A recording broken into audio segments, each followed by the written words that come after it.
Good morning, Infinity. Good morning. Good morning to the fellowship. We are here live and on location at the spiritual fifth Sunday at the Infinity Fellowship. Great to see you, Sister Addison, Sister Stephanie, Sister Toya, Brother Charles, everybody who's checking in with us here on our first At the Spiritual Table broadcast. I want to welcome everybody in. We're live in stereo sound.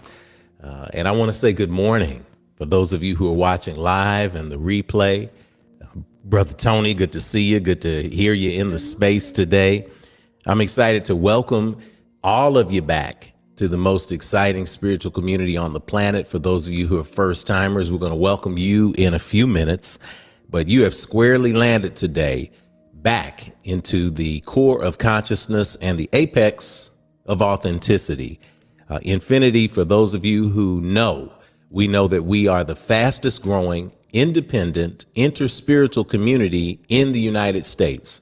And we are also the only independent, interspiritual community in the United States.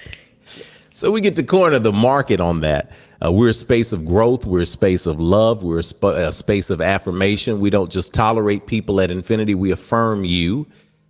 Affirmation is so much preferable to toleration. You can hold your nose and tolerate somebody, but when you affirm somebody, you accept them for who they are. We let you know here that we see you in all of your glory, your splendor, and all of your divine likeness and image that you are made in. We are the home for the growing number of people who consider themselves more spiritual than religious and yet need a community, because that's what's missing. Sister Kanitha, when we talk about that space of spirituality, without necessarily wanting to draw lines and say, I'm on this side and you're on the other. Well, this is the place where you can be accepted and also build community, which is important. What makes Infinity a powerful place for me, for us, is our diversity in presentation. So with presentation on first and second Sundays, we have our one-of-a-kind services, and our one-of-a-kind services are just, off the chain. We have our Voices of Infinity, Yes. Reggie Wooten on the guitar, Sister Kanitha on the vocals. And of course, we got some special new voices back this year for the holiday break. But we have that on first and second Sundays, starting again next week. Yes. First Sunday, Spirit Sunday. December. December, can you believe it? Last month of the year. Last month of the year. On third Sundays, we have If Speaks. We had a very powerful conversation this month on If Speaks. We got great things coming up at the end of December for If Speaks. So we want y'all to tune in to the great wisdom that we're going to get in those spaces. And on fourth Sundays, of course, we do Yoga Sunday. If you had a great Thanksgiving, thanks taking, thanks participating, Indigenous Peoples Day, potlatch celebration, whatever you did, it filled you up. You can go back and watch the replay of last week's Third Eye yoga practice and get your body moving and get yourself back in alignment. Today's a special fifth Sunday.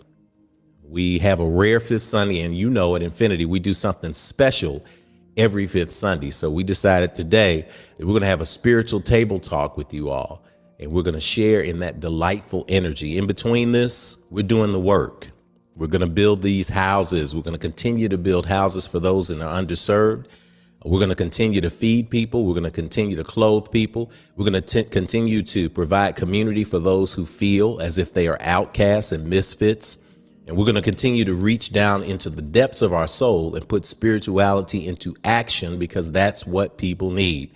We need institutions that are going to outlive and outlast all of us, put us in a space of growth and development. So if you've been seeking a space of action here at Infinity, or a space like Infinity, you hadn't found it anywhere else, we're glad to welcome you into the fellowship. It's not hard. You don't have to turn a backflip into a splits or go into a complex ritual with the herbs.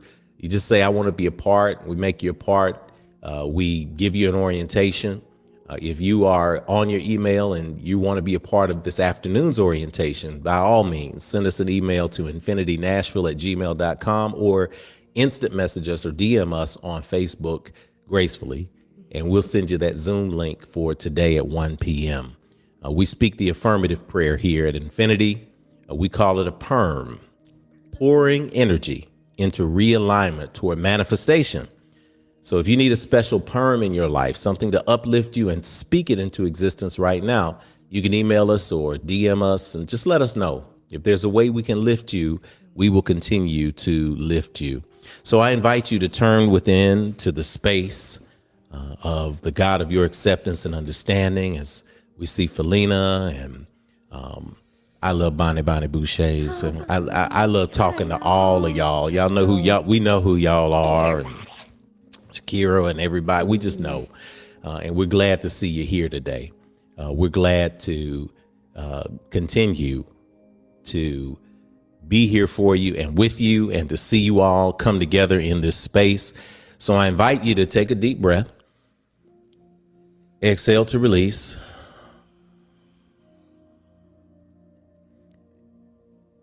Take another deep cleansing breath in. Exhale to release.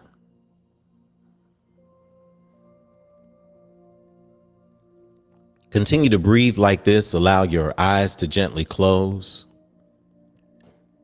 Allow your heart to open.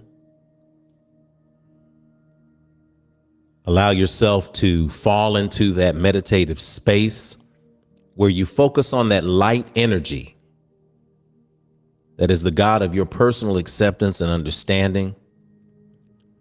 As we begin this divine space with an affirmative prayer,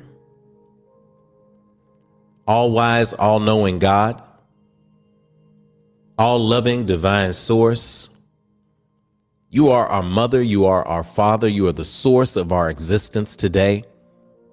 We thank you for this ability to come together via technology in the fellowship today. We thank you for all of the new voices who are tuned in, for those who feel left out in other spaces, who come to this space to feel like they aren't crazy.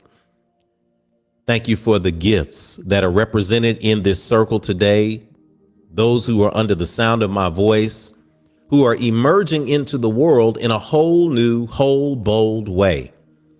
Thank you for these gifts that you have placed inside of us. And I know that these gifts get hard for us to deal with sometimes because our visions and our dreams are so big that we struggle sometimes with how we're going to manifest them. But thank you for your continued affirmation that it's not our job to manifest them. It's our job to act on them. And it's your job to provide the expected and unexpected open doors for us, so that you can show us that you are working in our favor. You don't show any favorites. We know that if we step up and walk in our divine purpose, you're going to come and you're going to usher us in the rest of the way. And for that, we speak right now in gratitude. Thank you for the broken hearts that are being healed right now. Thank you for the personal revelations that we've gotten in our lives, the friends that we thought we had that may have turned out to be something else, the people who are close to us who may have hurt us in our spirit. Thank you for the ability to forgive in this moment, for us to say that we're not going to give anybody in our past the power to determine our right now. So thank you for this right now moment. Thank you for this awesome moment of starting this fellowship today. Thank you for those who are tuning in right now, who are tagging their friends right now, who are saying this place feeds me right now, who are saying thank you for community right now. For all those who will find this space on the replay and say this is it. We speak and continued dreams manifest for those out there, healed relationships and family.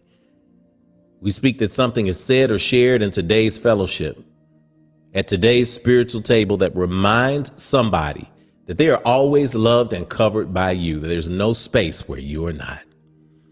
And for these things and other things we cannot put into words, we simply say, we thank you. And so it is. Deep breath in. Exhale to release. Amen. Amen. Amen. Hotep. Hotep. Shalom. Shalom. Namaste. Namaste. Ashe. Awesome. Our next moment of manifestation, of course, is pouring our libations to our ancestors. And so in a moment, I'll go back to the table. I want you to, as usual, assemble the folks.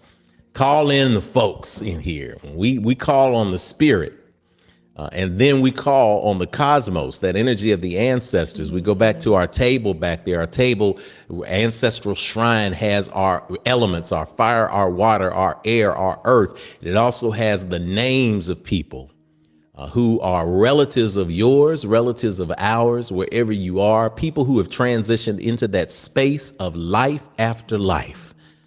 We speak their energy aloud today to recognize them. So as we pause here in this space, I invite you at home in remembrance of those upon whose mighty shoulders we stand.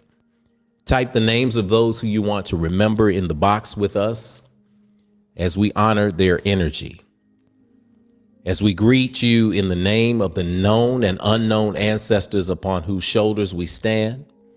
As we begin to pour with the water that represents the living into the earth that represents what happens to these earth suits when we get through wearing them, we recognize that we stand taller when we stand on those who have come before. And we speak that something that we say or do in this life will make it so that as we transition into life after life, those who are remaining here in the body will remember us as well.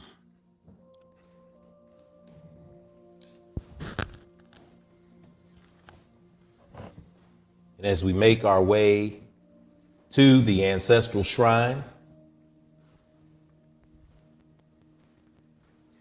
we invite you to call the names of those who have gone before in your family.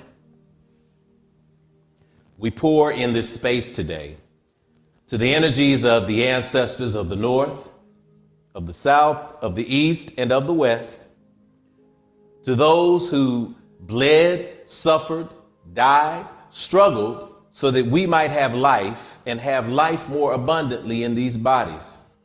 To those ancestral mothers who protected their children from abuse and harm. To the ancestral fathers who fought for their family and their friends and stood tall. To those grandmothers and granddaddies and aunties and uncles and cousins and extended family members who built community in the face of insurmountable odds, Ashe. To those young people who may not have made it to the status of elders, but through their transition taught us the value of life and how to live it in a special way, Ashe. To those wise elders and queen mothers and king fathers who taught us and instructed us and gave us wisdom and helped us make life a little more easier, Ashe. To those who built this physical facility, the Frazier family, Horace, Marion, and Elise Frazier, whose energy still resides on these 4.9 acres, who inspire us every day to connect in this fellowship, Ashe.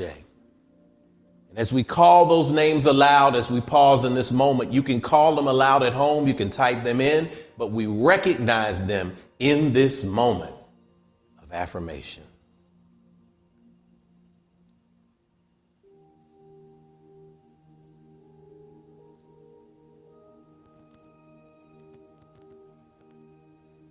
And finally, to the children in the womb and yet unborn, we say together, Ashe, Ashe, Ashe. Ashe, oh. Ashe, oh.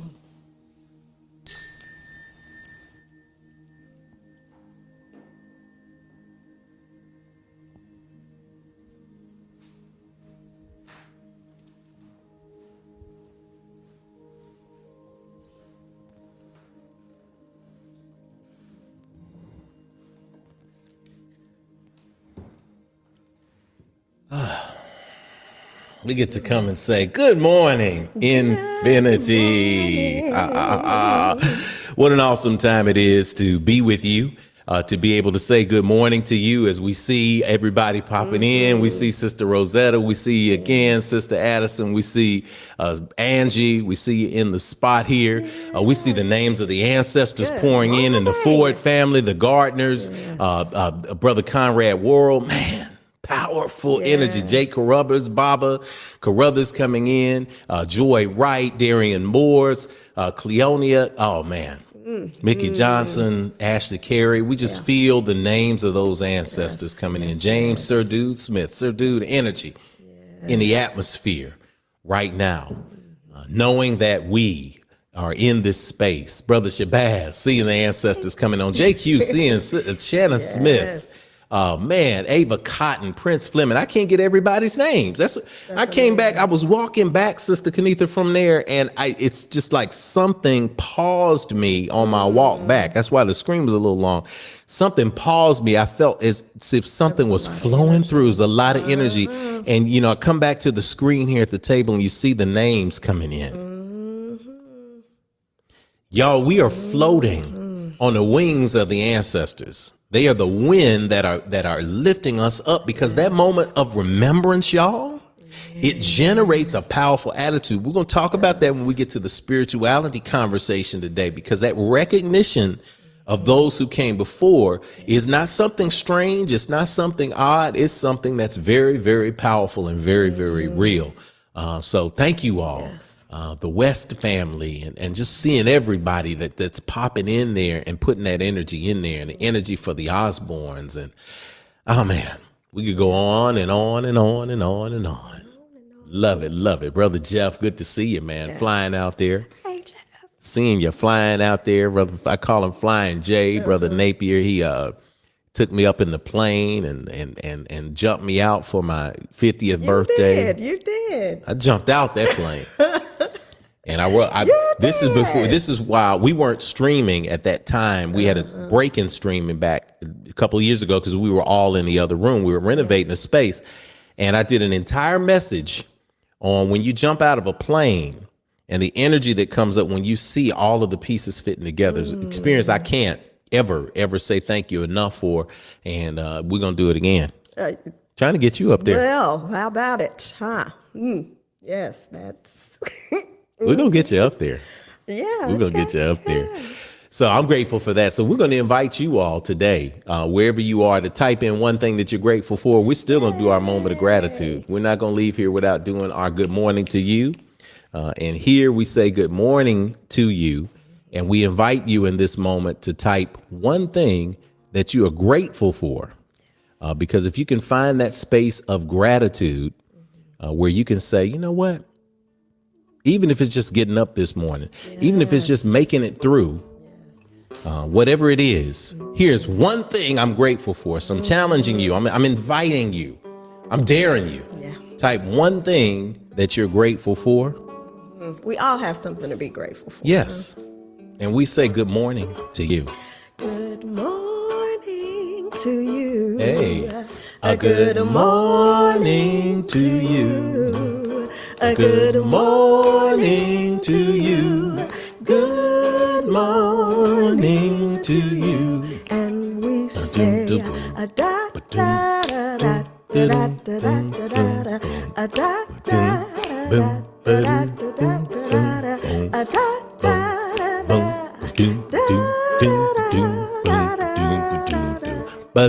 Man, I could go on forever. That's a great song. Good morning. I am grateful for Sister Kenitha for writing that song and writing much of the music that we have here at Infinity, just for being grateful, y'all. So we got it. Rondalyn is grateful for daily life. Come on through. Jacola is grateful for breath in my lungs. Yes. Come on through here. Come on through here. We got that energy in here. Dana, grateful for community and connection. Come on, Dana. Oh, man. Rondalyn's grateful for daily life. Sister Addison is grateful for love letters from the universe that allow you to know when things are out of alignment and it's time to shift. Yes. Come on, man. Sometimes you step in a big pile of shifts and you got to move on through it. Also grateful for spiritual awakening. Yes. Father Boucher, the entire Knowles Edmondson family, we love y'all. Sister Trezana, grateful for healing. Sister Michaela on the West Coast, grateful for the continuous stream of light permeating all of our lives. I love it. Grateful for the healing. Grateful for everything that we see. Grateful for God. Grateful for God, peace of mind, good vibes. Laughter through the challenges. Laughter through the challenges, man. Oh. Come on, y'all. Grateful for yoga replays. Come on through, Felina. I'm grateful for it too. I had to get on my own yoga replay After that Thanksgiving that we had, my gosh, I mean, we called it every name you can call it. We don't even call it anything anymore, Yeah. Sister Kenitha. We just call it time to eat. It's just time to eat. And time to Have be there that with the time. family, time to get to those spaces, Sister Lakeisha, great laughter through the challenges. Yeah. Oh my God, Nita, grateful for God. Energy is in there. I just love all of this energy in here, and this gratitude energy for the stars, and just the ability to be in this space. All just grateful, man. All just grateful. I'm grateful for the yoga replay as well, because it allowed me to get where I needed to get after your amazing food that you made. Oh, yeah. I'm also grateful, Sister Kenitha, because, you know, not only did you put together great food, but the family came, the kids were there. We didn't break any big rules and not, have a massive gathering. But when I tell y'all, I have to do yoga Sunday because I came out, man. Something. This is ridiculous. She went on this baking tear, y'all, and rum cake. Man, Rum cake, in a long time. and it was rum cake. You put some rum in that cake, it was good. Rum cake, Chocolate chess pie, apple pie, which you made with, and everything was homemade crust and all of that stuff, and then that chocolate cake that Kayla had, we had that, and we just, it was awesome. And a lot of good stuff. Congratulate the vegetarian options with the faux chicken were just amazing. The greens were amazing. Shout out to Sister Tanya, also who cooked the greens recipe. Sister Tanya Keller, she took it, she cooked it, and she said the people went crazy. But wherever you are, whatever you had, whatever space you were in, I'm glad that you've celebrated family. So we welcome you into the space today, and we see you streaming out there. We're excited about the conversation today. So I'm going to turn it over to Sister Kenitha, who's going to lead us through our statement of infinitude. Yay. Love it. So good morning, Infinity. Welcome into the Infinity Experience live online.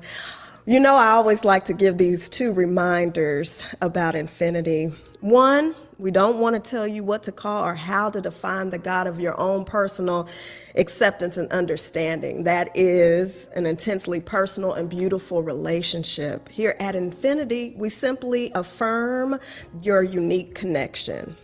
Whatever you decide to call that source energy, you'll hear us say God interchangeably with the universe, divine source. What you see around you is the proof that it was showing off when you were created after the same image and likeness. So now it's time to speak aloud the core agreements that bring us together at infinity. We call that infinitude.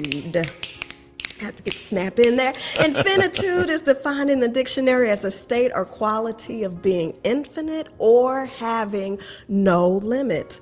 We have a unique mix of faith backgrounds at Infinity, but what centers us is the spirituality we all share in common.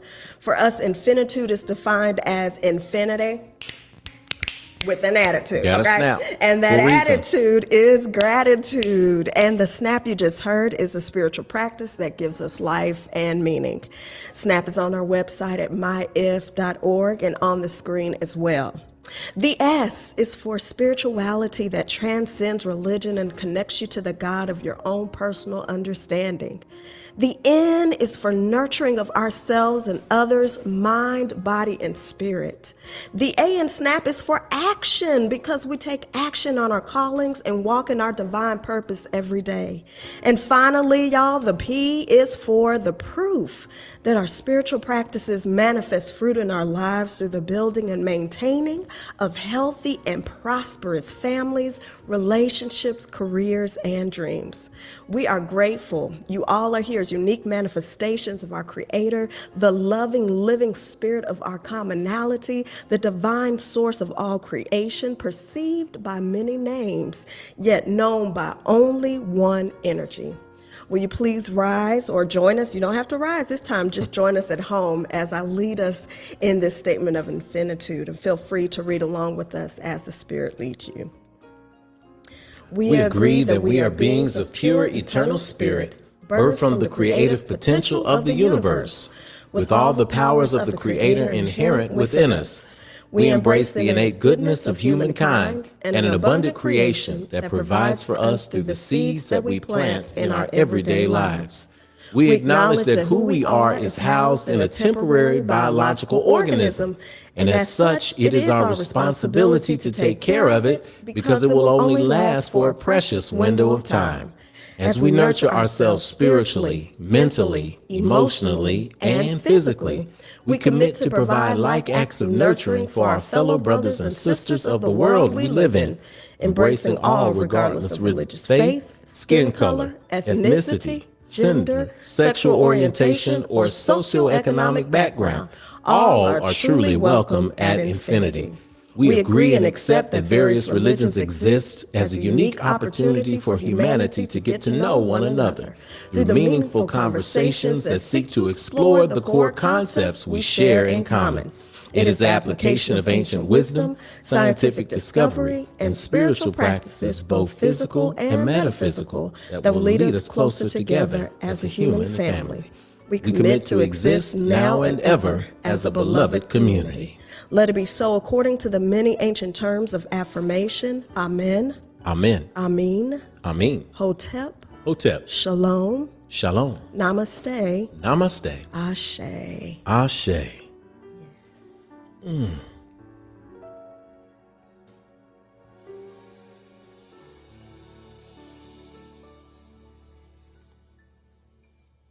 Awesome moment, y'all. Today is the day that the God of your personal acceptance and understanding is made. It's a moment to rejoice and be glad in. I want to use this moment to recognize our first-time visitors.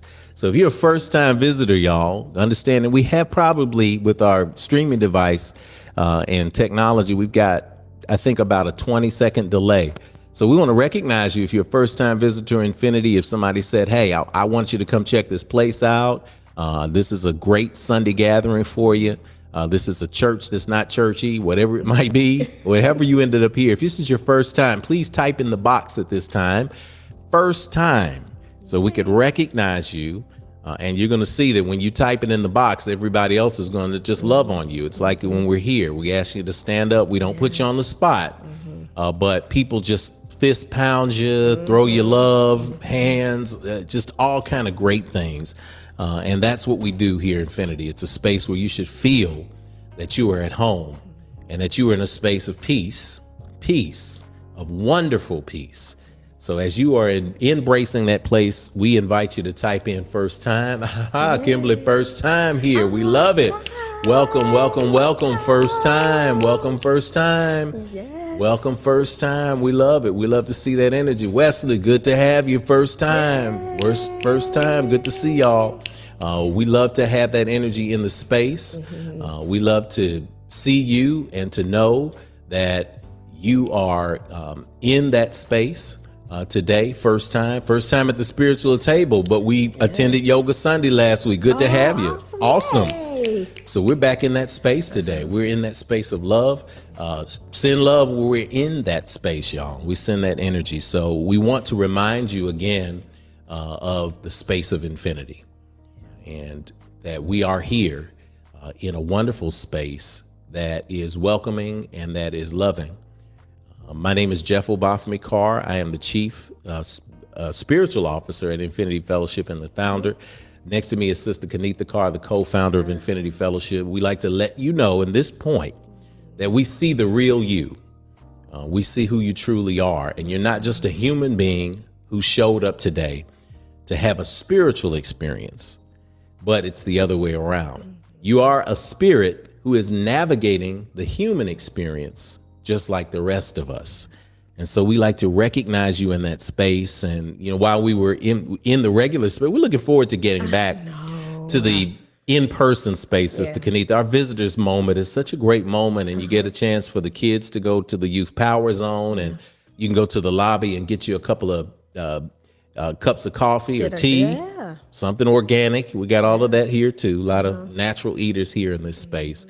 But if you're a first-time visitor, welcome to this space. We're going to hold our hands up to you, and we say something that we say to our first-time visitors. And if you're at home watching y'all, and y'all are streaming, and our first-timers need that love, go ahead and like their status, give them a welcome, type in, but receive this, our first-time folks, because we want to make sure that you hear this. I see you.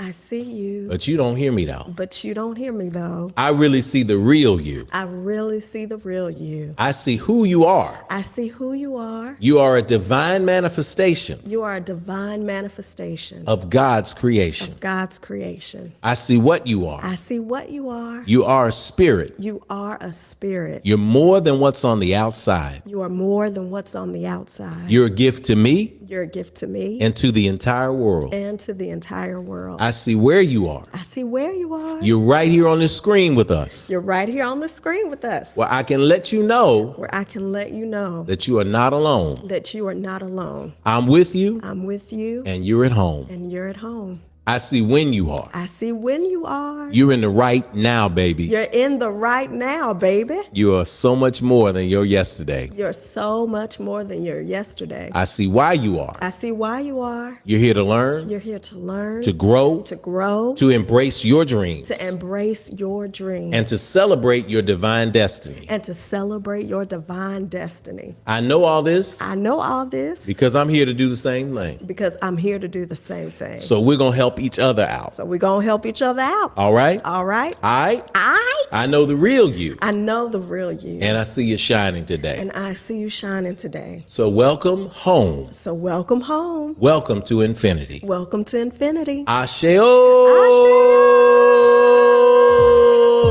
Asheo. Hey. Dance it out. Dig it out. Millie rock, hey. Wop or rock. Wop or rock. Millie rock. Millie rock. I think. I don't know. No, it's rock. Rock. Yeah, wind it up. Yeah, you wind it up. Hey. Then you hit the folks. I was walking down the street by myself, and I don't know what to say. Yeah, huh? Look, y'all, don't let me start rapping, honey. Yeah, that ain't. Yeah, I wasn't. Yo, you gotta do it real smooth. You gotta let people know that you're cool. You gotta talk about the pyramids and what our people did back in the day. That's the only way to sway. You gotta get with the crunk energy in the place, because we gonna do this thing face to face, baby. Spirituality, not religion today. That's what we got to say. So okay, all right. On the top of your dome, go on in. You know, I used to, come on, man. I used to be a hip hop background. Hey, come on, man. First generation hip hop. Y'all don't know about rap. I used to foreign pass in the cipher, man, out there outside the barbershop.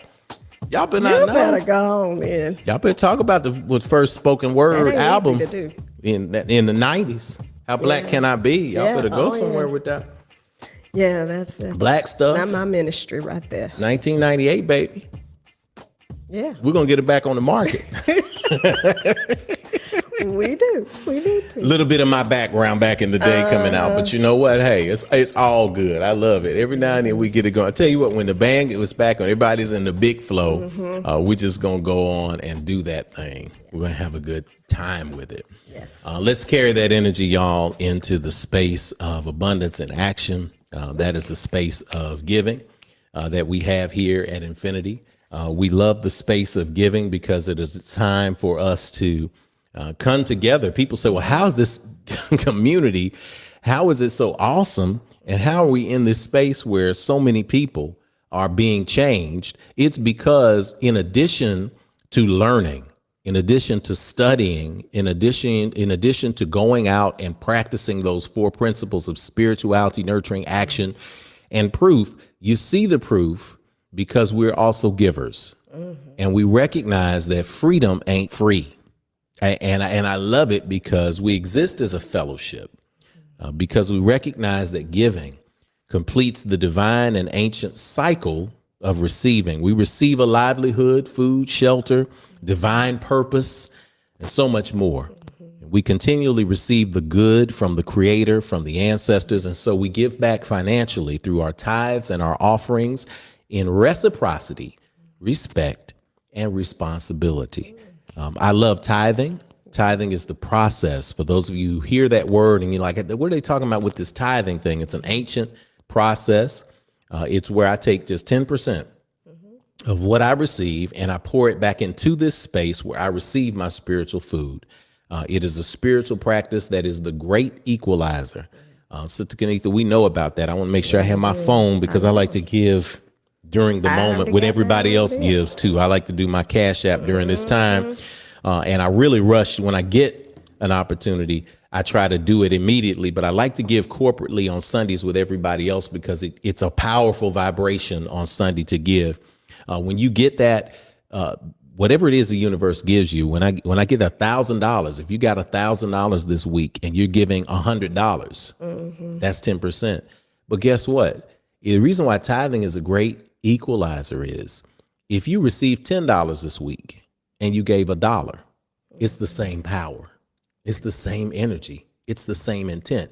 So it's not the amount, but that 10% keeps you consistent on that if that's what you do. And that's why I celebrate. Personally, I was gifted a new client recently, and I tied 10% of my first check to the brother that hooked me up with the client. Because it's spiritually, I said he didn't have to do that, but he said, I'm not capable of doing this, but I know a guy who can. And although I'd worked with him before, he had no problem saying, talk to Carr. I did the work. First check, I gave him 10%. And then I gave another 10% here to Infinity. And guess what happened? I did the work for the client and they said, we want you to do 10 times the work. And I said, wow, because that's how it works. You never know. It may not be financial. It may be spiritual. It may be emotional, but it always comes back multiplied in amazing and unexpected ways. So today I get to tithe with you at home on that bigger check. And I'm excited about that. So And I got to do offerings. we got to do offerings. We get to give on top of that too. So we do not give like takers because takers are people who have been turned loose. They're always looking to receive. We give as free people, because free people recognize freedom is a responsibility and a joyful one. What a gift it is to be a part of a growing community of people who do not operate in lack and fear and embrace the flow of abundance and prosperity. Prosperity, prosperity. I'm going to say that word over and over again because it rubs some people the wrong way. Prosperity. I understand. We're going to talk about some of that today. You've been hurt in spaces where you have the prosperity teachings. How do we define prosperity, though? That's what it is. Prosperity, as we defined it in Infinity, and as we defined it in our way, is glowing health. Could you use glowing health? Healed relationships, walking in who you were born to be, and having the resources to live your dreams and support the causes and the people who mean the most to you. It begins and expands from the space of giving. I always love the spaces where I say I never had to subsist on a grant. I never had to subsist on the kindness of people, because when you have a community of free people, we make sure that the community stays free. And because when you have dependency and people make you dependent on them, then when you don't act the right way and they pull that dependency, that's not freedom. That's being turned loose. So as we prepare to participate in giving today, either live or even on the replay, you can participate via Cash App or PayPal or even mail. Let us supercharge this moment of love energy. We want you to find that space of good. Take a deep breath in. Exhale. Of change in the way you view money. Imagine that you're not constrained or enslaved by it, but you see it for what it is. It's an exercise in conscious participation in abundance and freedom. Meditate on the good that is there. And then we'll go to our screen and we're going to corporately say this together. O limitless, abundant Creator, source of everything I possess, you have given me the gifts of life, breath, and creativity. You continue to provide for me without judgment or preference, and so I freely return these gifts to you with my whole heart, mind, and intention, knowing that as I give freely, with both remembrance and gratitude, the circle of abundance will be unbroken, and so it is. Everything is good. Everything is good. Up on the screen are the ways that you can give. Take a picture of the screen. Infinity Fellowship, Cash App, $ Infinity Fellowship. You can send it to the mail. Infinity Fellowship, 641 West Nocturne Drive, Nashville, Tennessee, 37207. You can also do PayPal, paypal.me/Infinity Fellowship. We'll leave that slide up as we give, and we recognize that everything is good. I got it. I got it. I got it good. Oh, I got it good. Hey, everything is good. Everything is good. Oh, everything is good. Everything is good. I got it. I've got it. Oh, I've got it good. Everything is good. Yeah. Everything is good. Oh, everything is good. Everything is good. I got it. I got it. Oh, I've got it good. Hey, yeah. Everything is good. Yes, it is. Everything is good. So good. Everything is good. Yeah. Everything is good. I've got it. I've got it. Oh, I've got it good. Hey, everything. Everything is good. Yeah. Everything is good. Oh, everything is good. So good. Everything is good. I've got it. I've got it. Oh, I've got it good.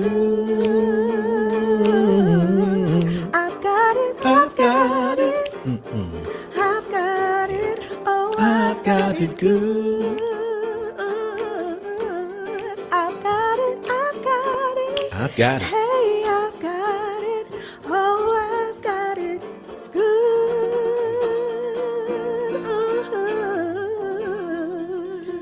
Woo. Yeah. Shout out to Brother Reggie Wooten. Thanks, man, for recording some of our music for us on the days where he's traveling the world or touring or somewhere else doing what he does.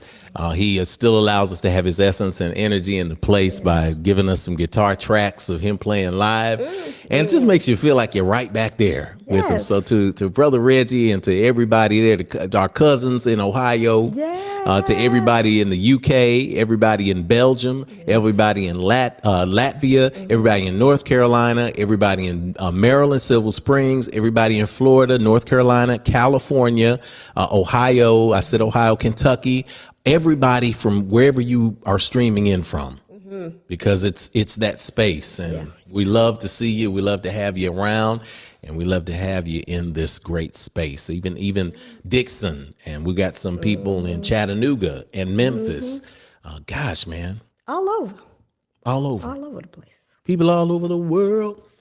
So, time for our announcements, ladies and gentlemen. We're going to go through our announcements as we get to our conversation today. And you can find out what great things are going on at Infinity. So we're going to turn it over to Sister Kanifa to bring us our announcements for today. Well, good morning again, Infinity. So we're at our Infinity announcements, and we'll just jump right into it. Remember, this is your ovation reminder. If you have a standing ovation today, please type it in the window now so that we can announce it live for you. Again, this is our ovation reminder. If you have a standing ovation, something that you want to share and you want us to snap up and clap up and celebrate with you, please type it in the window now so that we can announce it live for you. All right, welcome to November, the 11th month of 2020. What? The year of Focus to Fruition, our 6th anniversary month. We are amping up our energy. And with the 2020 vision, our daily practice for this year is, I've got the power. I've got the power. Our affirmation meditation call is every Wednesday from 12 to 12:09 p.m. When the week gets out from under you or threatens to take you into a downward spiral, there is nothing like hitting the pause button and redirecting that energy. Rev Jeff conducts the free call every Wednesday, and the meditative energy will rejuvenate you. Set the alert on your phone and dial in from wherever you are in the world. So you can snap that picture right now if you need to, so you can have that number. And yes, you can dial in wherever you are and get that meditative energy. All right, y'all. Snap self-defense class is in final registration. Get on in there. Get on in there. Get on in there. Listen, y'all, we got to do this thing. Brother martial arts instructor Denzel Caldwell is taking a limited number of safe distance students in for the basics of self-defense. Learn how to navigate yourself out of threatening situations with poise and power. The class is only $50 for the month of December. That's just $50 for the month of December. Yeah. Email Brother Denzel today to reserve your place. The email is on the screen right now. And let me read that off to you. So you could sign up at DNZL Caldwell, CALDWELL at gmail.com. Send that in. He's got a couple of spots left. Men, women, whoever it is, get in on that. They're going to safe distance that here. And it's going to be a great, great moment. So get in on that. Brother Denzel's a bad dude, man. Yeah, He's going to give you some good stuff. Yes, he is. All right, new members, are you ready to explore infinity? We're ready to connect with you. Woo-hoo. Wherever you are in the world, our new members orientation will take place today at 1 p.m. Central Standard Time. We invite all recent new members as well as anyone who wants to join today. We'll go through the basic tenets of infinity and hook you up to our Remind network and community. We will also explore your individual gifts and how you'd like to manifest them best. If you haven't received your Zoom details, email us at infinitynashville@gmail.com. Again, you can email us at infinitynashville@gmail.com or inbox us on Facebook and just put new members in the subject line. We're looking forward to seeing you later on today, and it will be virtually on Zoom platform. Yes. All right, y'all, it's time for Standing Ovations. Tune your vibration to a high elevation. It's time for the good news, our standing ovation.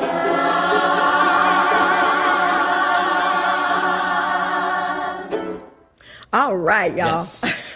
High energy here. Hit the right button. At If, right. Yes. High energy here at If comes from our practice of snap. It's why we snap our fingers during this part of the service. We receive practical lessons and tools for our individual journeys. That's spirituality. We fellowship with like-minded spirits every week. That's nurturing. And then we take what we learn and apply it, and that's action. And if we do these, then every week we see examples of progress in our lives, and that's the proof. Yes. So let us pause to enjoy a collective moment of manifestation and expansion. We'll call off your names and manifestations as we receive them.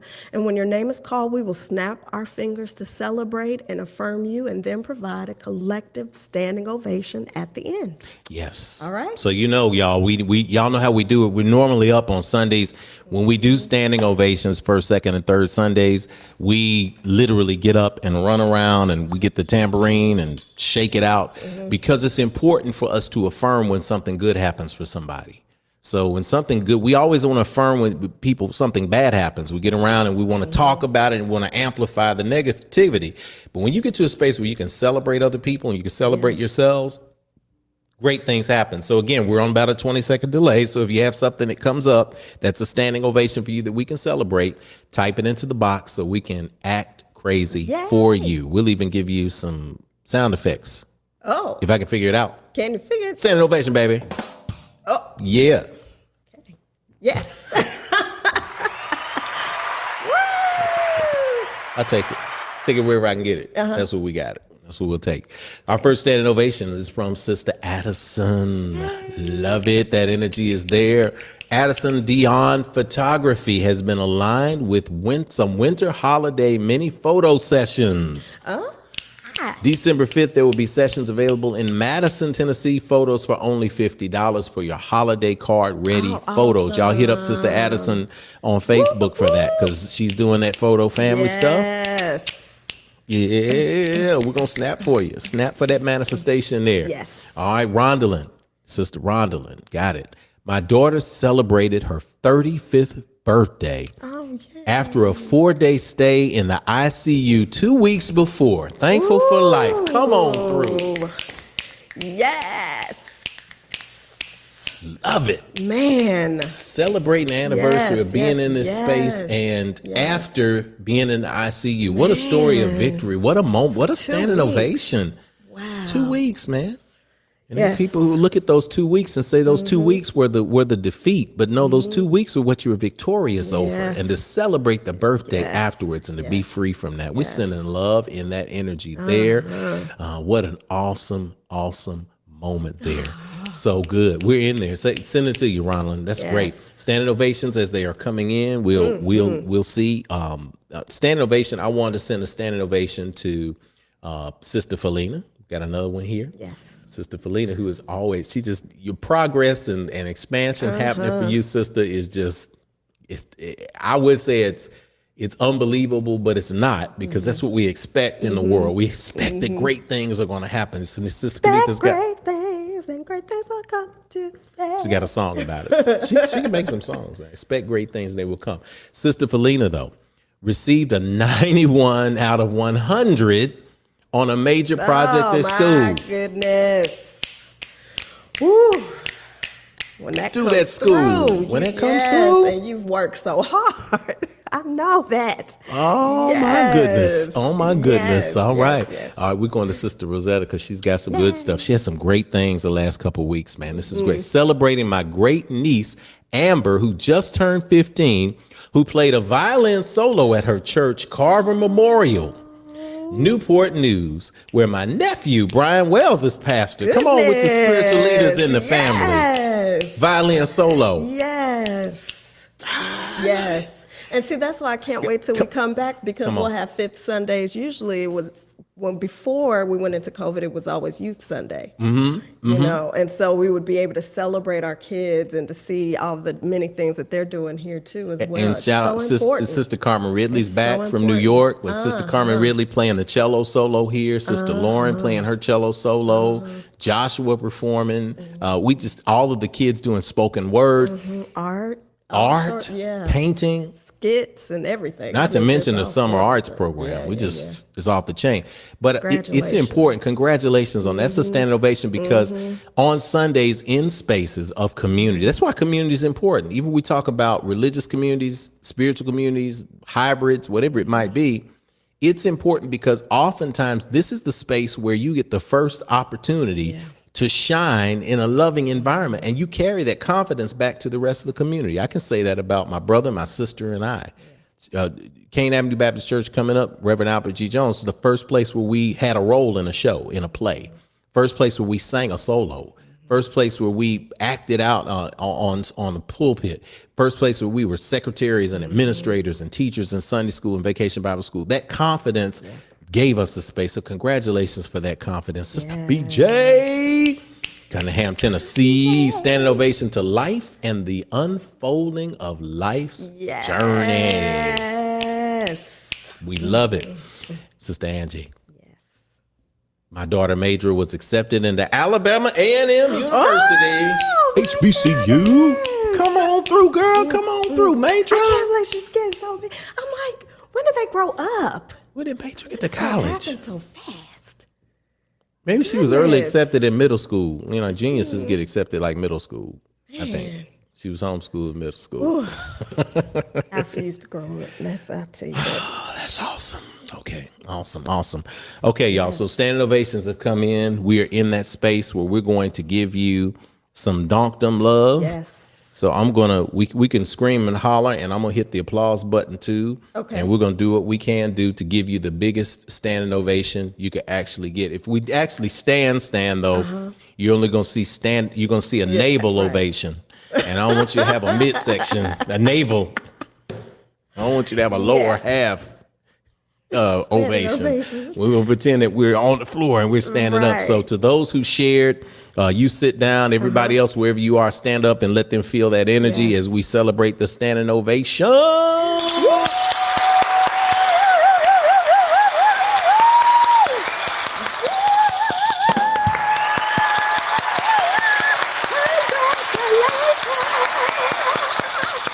more time.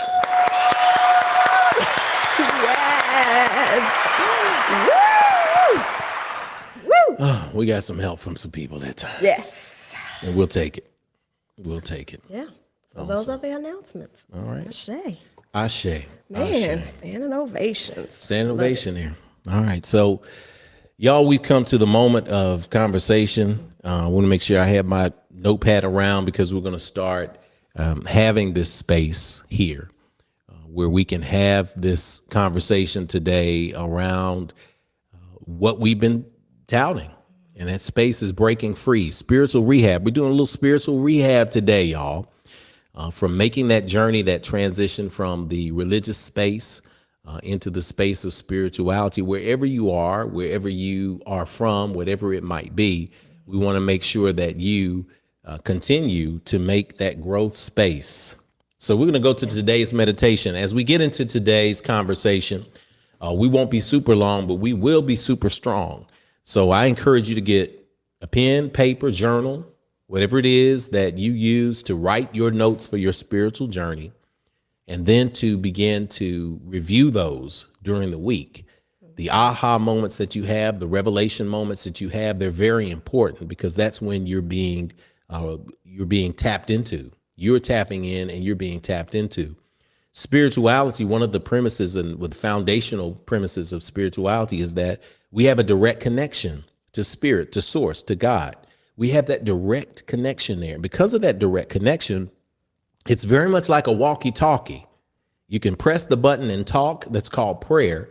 But at some point, you have to release the button and listen. That's called meditation. So you have to be able to hear what spirit says. You can't get a result. When people say, I don't hear from God, I don't have this conversation, it's because we often have the talk button depressed for so long that we just can't release it. So in releasing it and going into the spaces of life that we are in, we wanted to use a meditation moment today from Michael Bernard Beckwith that's coming up on the screen. I invite you to take a screenshot, screen capture.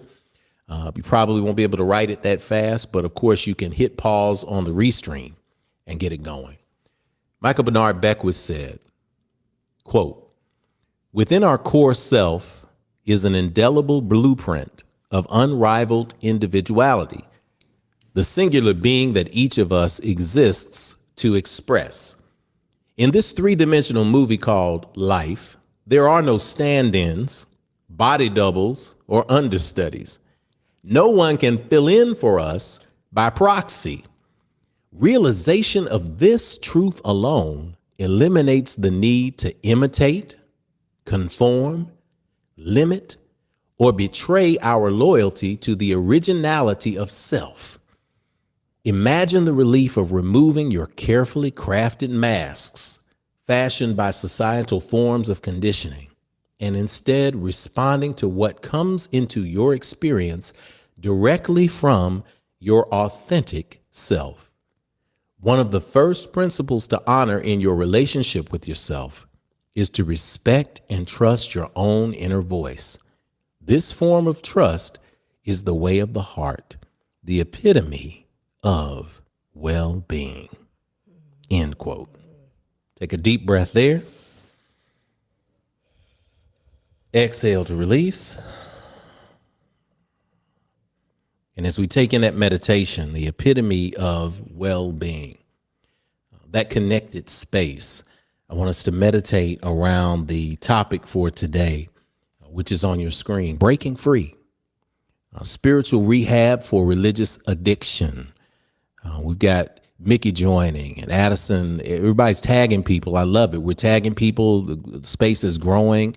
This is a great time to tag people, hit people on YouTube, have people come to this conversation who felt out of place like you have and like I have, and invite them into the conversation here, YouTube, or on Facebook. Let's get that going. My story briefly, Sister Kanitha, and we've had these similar conversations throughout the years at Infinity. We're 6 years old now.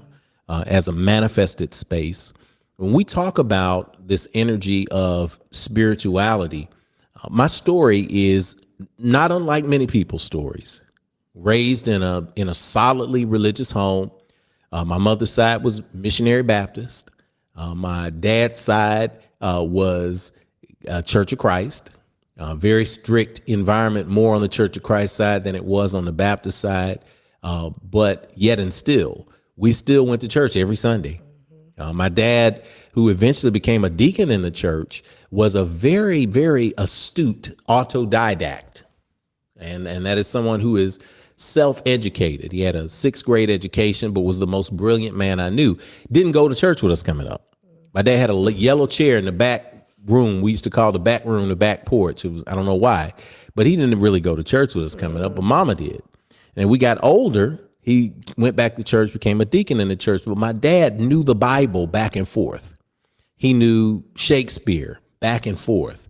My dad knew philosophy back and forth. I talk about philosophy these days from my dad as a spiritual advisor, as an ancestor now, because he taught me various axioms, various quotes. He taught me sayings that came from his own folk wisdom that lasted me to this day. He would say, son, the only thing faster than the speed of light and speed of sound is you change your mind. You got to have a positive attitude. My dad was practicing The Secret back then. You know, he was practicing the law of attraction back then. We didn't know how to call it that.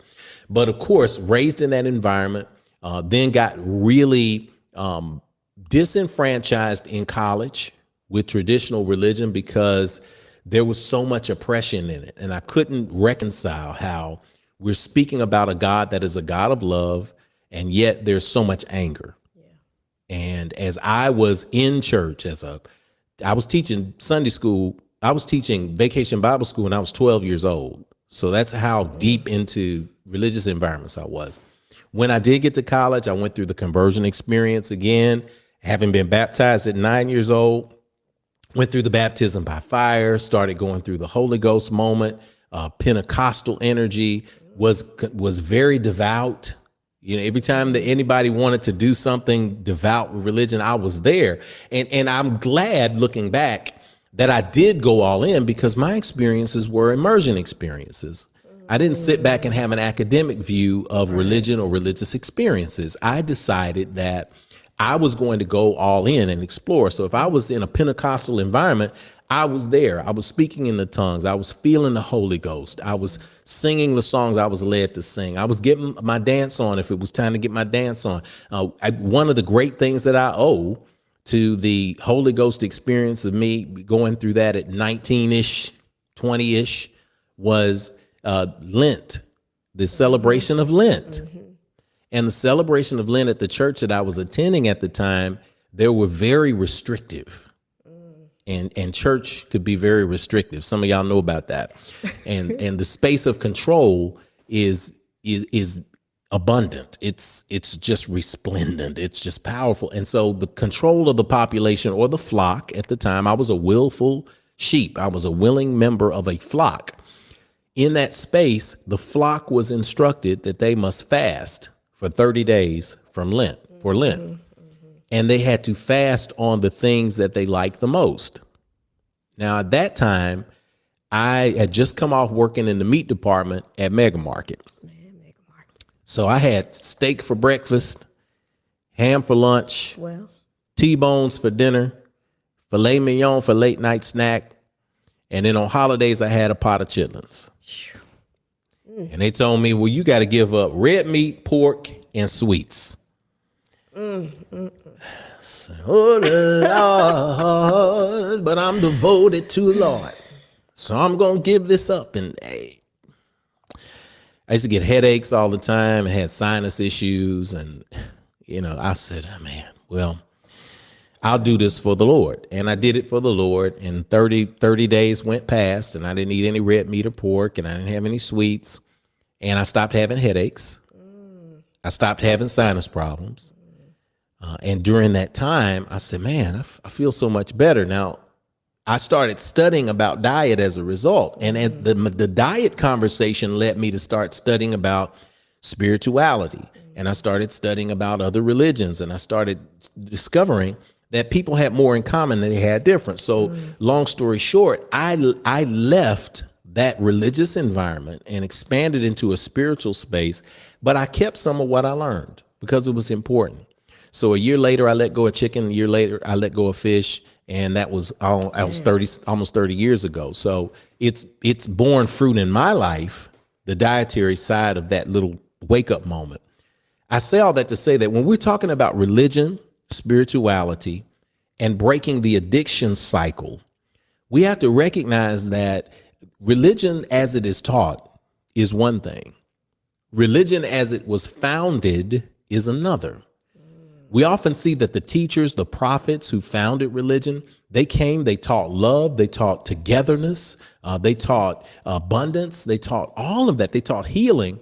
And there's a difference between what they taught, those teachings, and what human beings did with those teachings later.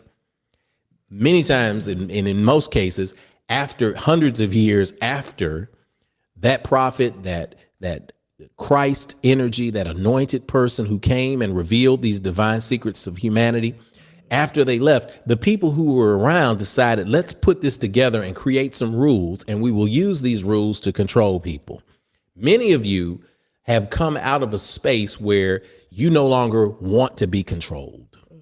You no longer want to be looked at as a sheep. You no longer want to be looked at in a space of harm, a space of abuse, a space where those in the leadership can kind of do whatever they want to do, and then everybody else has to follow. People in the leadership are doing very well. Everybody else is not doing so well. And you want to break that. And some of you are struggling with that right now, how to break that space of addiction. And you don't know why you're in the space of addiction. Because you do things, and we end up doing things as human beings that put us in a cycle. And the cycle can be dangerous. You can get into addiction. And I encourage you today, as you meditate on this conversation right now, and as you think about it later, because you're going to think about this later. And for those of you who are already past the addiction moment, you're thinking about it. You're in recovery. For those who are working on breaking the moment and need a little affirmation, I encourage you to think about it. Consistency in practice is what moves you from addiction. Well, how do you end up getting addicted? Nobody gets up and says, I just want to be addicted to something. When I'm a little boy, I was like, I wanted to, when I was little, I always wanted to be on dope. I always wanted to be an alcoholic, and I just worked really hard at it. Nobody does that. And we can't lighten the drug element. I'm part of an intervention team. I go and get people when COVID is not here. I go and get people. I've been all over this country getting people out of crisis and delivering them to rehab, physically, who are addicted to drugs or who have eating disorders, who have mental dis-ease. And that's part of what I do as a living. It's part of what my gift is and my calling is. And I have a couple of companies that I work with, and I do that. So I understand. I've seen this. But let me tell you something. This addiction to the religious environment is the exact same cycle that you see in physical addiction to things like drugs. And many of us have addictions that we don't want to talk about because we're not on a particular drug. We might be on alcohol. I'm not on drugs. I just drink. I'm not on drugs. I don't drink. I just like sugar. Well, I don't do any of that, man. I just like a lot of sex. And, can you do without it? Well, man, nobody can do without it. I'm not going to do without it. But is it operating you, or are you operating it? Because if it's moving you to the space where you no longer have control and you're damaging yourself, your psyche, your family, that's the point of addiction. That is the cycle. That is the circle of addiction. Why do we do it? How do we slide into it? Because everybody else is doing it. Have you heard that before? I just smoke a little weed because everybody around me does it. I just do it like they do it. And then when they tried something else, I laced it like they did. It's the same thing. when you have a circle of people who are still in that space, you don't want to stand out. It's tough to stand out. It's tough to stand and feel like you're alone. Human beings are communal people, and spiritually, we like to be around people who vibrate our same energy. I'm grateful for this space because it is a space where you will not feel crazy for having other thoughts. You have conversations about different things, but we want to use a model for change. And for those of you who are new to Infinity, it is the application of scientific discovery, ancient wisdom, and spiritual practices, both physical and metaphysical, that will lead us closer together as a human family. That's in the statement of infinitude. So we look at how can you marry together both the spiritual principles and the principles of science that we know work. So I'm going to show you all a diagram, and I want to give thanks to two scientists, social scientists, who put together this diagram, Prochaska and De Clemente.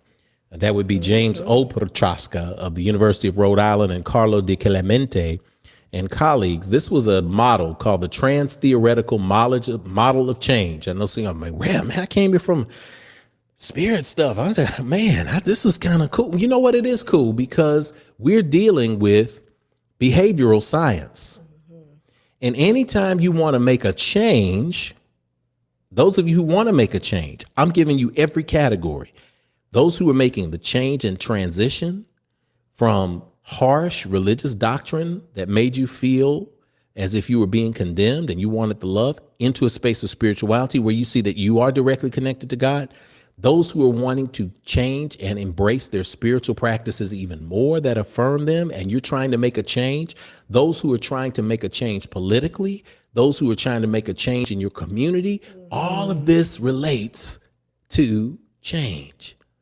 If we want to make a change, 21 days of doing consistent things sparks the change. Let's go and look at this slide, though, because I know y'all want that in there. So if we look at this trans-theoretical model of change, we know that it's based on analysis, therapy, psychotherapy. That's where the name trans-theoretical comes from. Trans is a connector word. It's a bridge word. The light blue at the top left of your screen, that's the pre-contemplation stage. You go from pre-contemplation to contemplation, from contemplation to preparation, from preparation to action, from action to maintenance, and from maintenance to relapse. From maintenance to relapse. Put a note there. I'm leaving this up so that you have a chance to write this down. For some of you who are journalers, y'all, we got a ton of journalers here at Infinity. Y'all write because you're going to get inside your mind and your heart today. It's important to write that down, write that cycle down, and we're going to tell you how to break that cycle, because you must break the cycle if you're looking for change. Pre-contemplation, light blue. Pre-contemplation, that energy up at the top left, when you're looking at that word, what does that mean? It doesn't mean anything. Pre-contemplation is basically you're walking around not thinking anything. You're just unconscious of what's going on in your world. You might be functioning. You might get up and go to church on Sunday. You might get up and go to synagogue on Friday. You might do a Sabbath on Saturday or Sabbath on Friday. You might just be walking lockstep with everything that you've been taught to do. You get up and go to work on Monday. You do what you need to do. You kick it at Friday. You go to happy hour on Friday. You hang out Saturday. And then, like the song says, you get up on Sunday. You only stop partying when you realize you get up on Sunday, and you do this continual cycle in a very rote, robotic way. That's the pre-contemplation stage. But then something else happens when you're ready to make a change, and that is contemplation. That's when you start thinking about this stuff. The contemplation stage is when you get woke. We've been using that word a lot these days. Everybody's woke, you know. Contemplation stage is when you get woke. It is a moment. It is a spark in you. And you may have had this spark, and we've talked about this, Sister Kenitha. We've had these sparks ourselves. It's where you start to say things in your mind like, this isn't working for me. I'm tired of living like this. I am ready to make a change. For those of you who are in recovery, you remember this moment because you said, this is when I'm going to quit. I can't continue to live like this. When we're talking about making that transition, as so many of us have, and so many of you here have, from the religious spaces where you felt you needed that, you needed to hang on to those spaces to make sure that you didn't die, you didn't go to hell, you didn't burn, all of those fear consequences that you had in your mind. When you said, you know what, I'm releasing the fear because the fear is not working for me. It's not manifesting fruit in your life. As Edwin Gaines says in the 4 Spiritual Laws of Prosperity, read that book, The 4 Spiritual Laws of Prosperity. I'm talking about that today in new members orientation. She asked the simple question, how's that working for you? Is your cycle working for you? Is it making you feel good? Is it producing good relationships in your life? Is it making things better for you? Are the people that you are around nourishing you, or are they tearing you down? If you feel at that point where you are woke to say, I am ready to make a change, that is contemplation. Then you go through the darker green. That's the preparation phase. I love this model. The preparation phase is saying, I'm going to quit.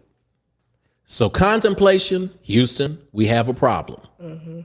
Preparation, I am going to quit. You start getting yourself into the mind space where you're no longer going to go there.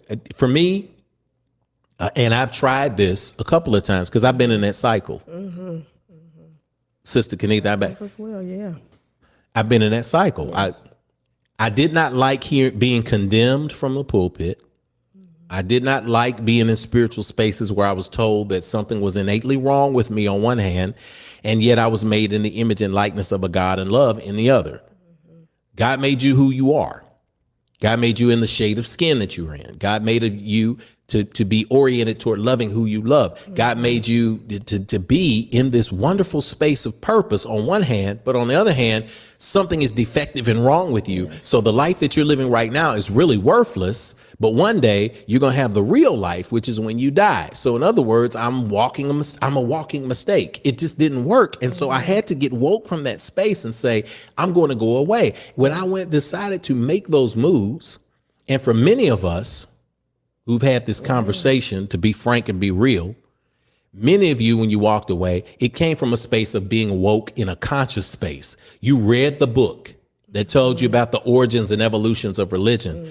You walked a path where you saw things working out for other people who weren't going to church. And you ended up on Sundays, going to a Starbucks and reading, or you ended up going to the park and meditating because it did you better spiritually to be in a space like that than it did to go into a space where you felt like you were being condemned and it wasn't lining up with what you knew to be factually true, either through your historical discovery of wokedom or through your life of manifestation.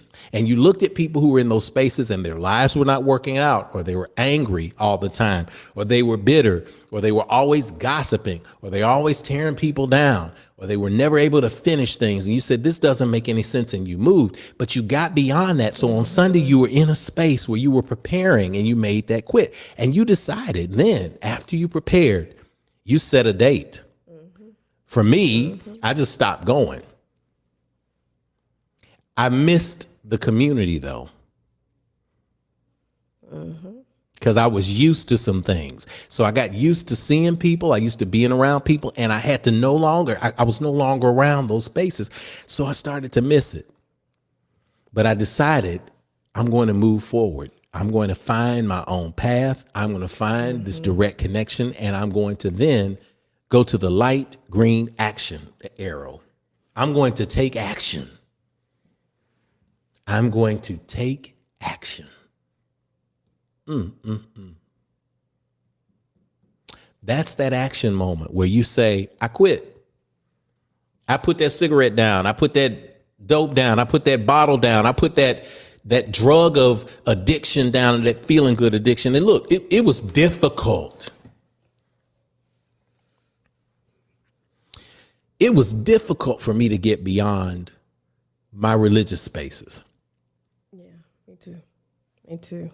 It was difficult. I'm being honest and being transparent with y'all because I'm telling you now, when I was surrounded by hundreds of people, and in some circles, thousands of people, I sang How Great Thou Art at a mega church in Texas once when I was promoting a film.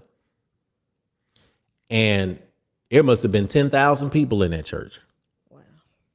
Wow. There must have been 10,000 people in that church. They came and got me from a private jet and took me in through the back door of the church and put me in a golf cart. I said, why are we in a golf cart at the church? And we drove through the church in a golf cart, past the food court and a Starbucks that was inside the church. Yes. I know, I liked it. It was Look fire. now. It was fire. It was fire. But this is even during a stage where I was like, I had come through at this stage. Look, I had been in that space. I'd been on Broadway. I had seen all of this and all of these lights.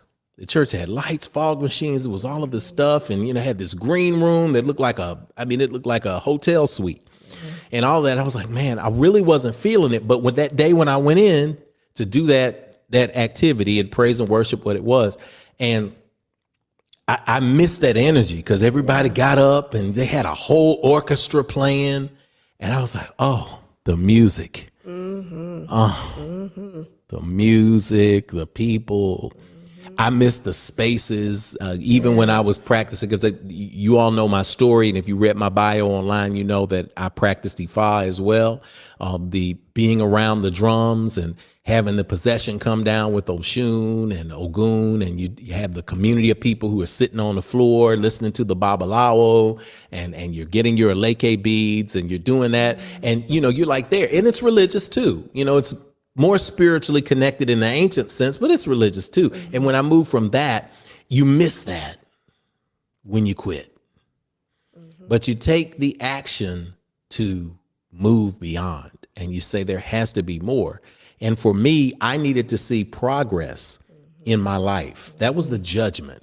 Am I seeing progress in my life, or am I continually edifying other people and making sure they do that? So you actually take the action, you put it down. You quit. Then you look at this yellow arrow. Because this is the phase that we miss, y'all. This is maintenance. This is the key point of practice. Now, I want you to put a pin there on maintenance. If you're writing it, I want you to draw a circle around that. I want you to draw a circle around maintenance, because what happens is if you don't provide the practices, if you don't begin to have consistent behavioral change, you're not able to maintain it. During the maintenance phase is the most important phase, because the maintenance phase, y'all, is when you begin to start longing for that thing you were addicted to. I miss the music myself. Huh? I love the Lord. He heard my cry. I love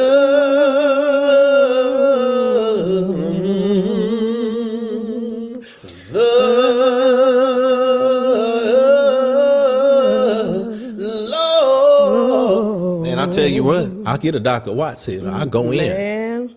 I still go in because I recognize what it is right now. And when you're singing those Dr. Watts tunes, you're singing whatever it is, it's there.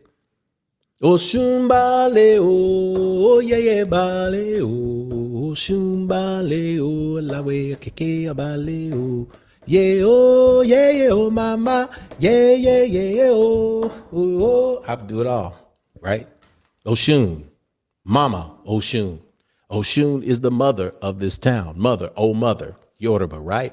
All of those rituals, you begin, I'm a music guy. I love the energy of it. So you begin to think about it, man, It's hard to be alone. And it's hard to feel like I don't fit. And it's hard to see the things on the inside of my eyelids that I see that I can't find other people who see the same thing. So sometimes it's better just to go back in a space where I can belong. Yeah. That's what happens during that maintenance phase. And during that maintenance phase, if you don't have practices to put in place to help you continue that change, then what happens? You hit the orange arrow and you relapse and you go back to being a zombie. Because sometimes it's better to be a zombie than it is to feel alone. Breaking the cycle of change. Rehab. Spiritual rehab, y'all. I'm so glad we have this as an archive that'll be on the internet. People can watch and replay and have a conversation about. When you walk this same model up, the spiritual side, consider it. When you're walking around unwoke, and when you finally begin to contemplate whether something is working or producing fruit in your life, and you prepare yourself to make a change, and you say, I'm going to step out there. For so many of you here, it was, you know what, I'm going to check out this thing. My friend's been talking about infinity. You know, I've been hearing about this spiritual space. I'm going to go there. It seems like it's an alignment. You make the decision to go do that. You prepare, and then you take the action. You show up. You feel it. You come. You get into the maintenance area. You feel like, hey, I picked up some books here. I've had some side conversations here. I'm doing those things. And then you stop and you head back to the relapse. I've seen it all over the place. No judgment on it. My space in the circle is, and my understanding of the circle, and what I've come to know is true from what I've seen as a spiritual leader over the last 17, 18 years, and probably a good portion of that was as a religious leader too. But as a spiritual leader, especially here at Infinity, what I've seen in people's lives is that this fear of being alone becomes stronger than the desire to change. Once you make the decision to change, however, and you actually boldly go out there and do it, you have to have a space or spaces that help you with the maintenance. And Sister Kanita, I'm gonna bring you in because this is why this is important. And then I'm gonna take some questions because I know y'all got some questions, and I want to leave some room for questions before we get out of here today, because today is a special day. We're talking to you talk show style. Eventually in the future, as we expand our giving in our space, we're going to have a phone line wired in where we can talk to you. We're going to do podcasts and have conversations where we can just work this stuff out. Yes. But Sister Kitty, when we talk about that energy of breaking free, and we talk about that energy of expansion, when we talk about that energy of maintenance, one of the things that I learned in the addiction community and in intervention is there's a reason why you have rehab facilities. Because when you're going through the maintenance phase, you will experience withdrawal symptoms. And you don't want to go through withdrawal symptoms alone. And I know men, brothers out there, I know brother, we figure, no, I'm gonna suck it up, man. I'm just gonna quit cold turkey. You know, I'm just gonna pour it out. I'm just gonna leave it alone. I'm gonna walk away. I'm gonna be cool. But you get withdrawal symptoms. And we could go through another list of withdrawal symptoms, and the withdrawal symptoms can be so bad that it draws you right back into the orange arrow. That's where the relapse comes from. Because what is happening during that process of rehabilitation, what is happening is your body is detoxing from that which you are addicted to. In a spiritual sense, when you are moving beyond just the religious doctrine and connecting, even if you keep a scripture, there's nothing, scriptures are awesome. If you're reading the Bible, if you're reading the Quran, if you're reading the Bhagavad Gita, if you're reading the Odu of Ifa, if you're reading the 5 books of Moses and the Pentateuch, whatever it is that you're reading, that you're studying, that's so deep into you, understand that it is the practice of how those build fruit in your life that manifests. And what happens is when you are in a space where you are rehabbing, those withdrawal symptoms are leading you back to try to say, I can't do without this. I've got to get back into it. It puts you back into the circle. It puts you back into a relapse if you're not careful. But the rehab facility, and I've been into rehab facilities, y'all, from the mountains of Montana to the hills of Alabama and every place in between. I'm telling you, in the middle of the desert, I've taken people. The reason why you have a rehab facility is because it allows you to not go through the symptoms alone. and to have the support that you need to help you maintain the practices that will bring you healing. Because when your body is operating in withdrawal, the first thing that it needs is to detox. So spiritually, somebody out there who's listening, that just came up in my spirit. Somebody is going through a detox process. And detox is the most painful process that your body can go through. It has become so used to something that is harming it and has become addicted to it so much that when you take it away, those withdrawal symptoms are signs that your body is detoxifying. The withdrawal symptoms that you're feeling from those religious spaces that you got put in, that longing that you're feeling, is because your body is detoxing, your mind is detoxing, your spirit is detoxing. That's why I tell people, come to all 4 Sundays. Don't take the 4th Sunday off. I'm grateful that we now have amplified Yoga Sunday, because you don't want to take your body space out. You want your spirit aligned. You want your mind fed. You want your body fed as well. And it might be a detox process, because you haven't used to be giving those spaces and those muscles energy and exercise. So when I say this is a rehab facility on many levels. I know you feel the love. I know you feel the energy. I know you feel the excitement of infinity. That's what we're here for. We're to vibrate from that high space. But let's not get it twisted. We're a space also where we can provide, and you have a community, y'all, of support people who are going to say, I feel you on that. When you go back and you read the chats and you hear people's stories, and you say, how do I make this change in rehab? You have other people sitting in a group setting on Sundays. Every Sunday at 10 a.m., we're going to be here. We've been here. We're going to continue to be here, because you have to do the practices that help you align and keep you from going into that orange level, into that arrow. So we're going to keep you in the sun here. We're going to keep you in the gold area of maintenance, because we don't want you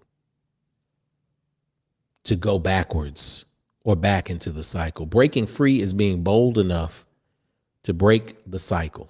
I'm going to give you a question, and then if you have a question, I'm going to go back through some of the comments, and I'm going to read some of them and share some of them. Some of you are watching in real time.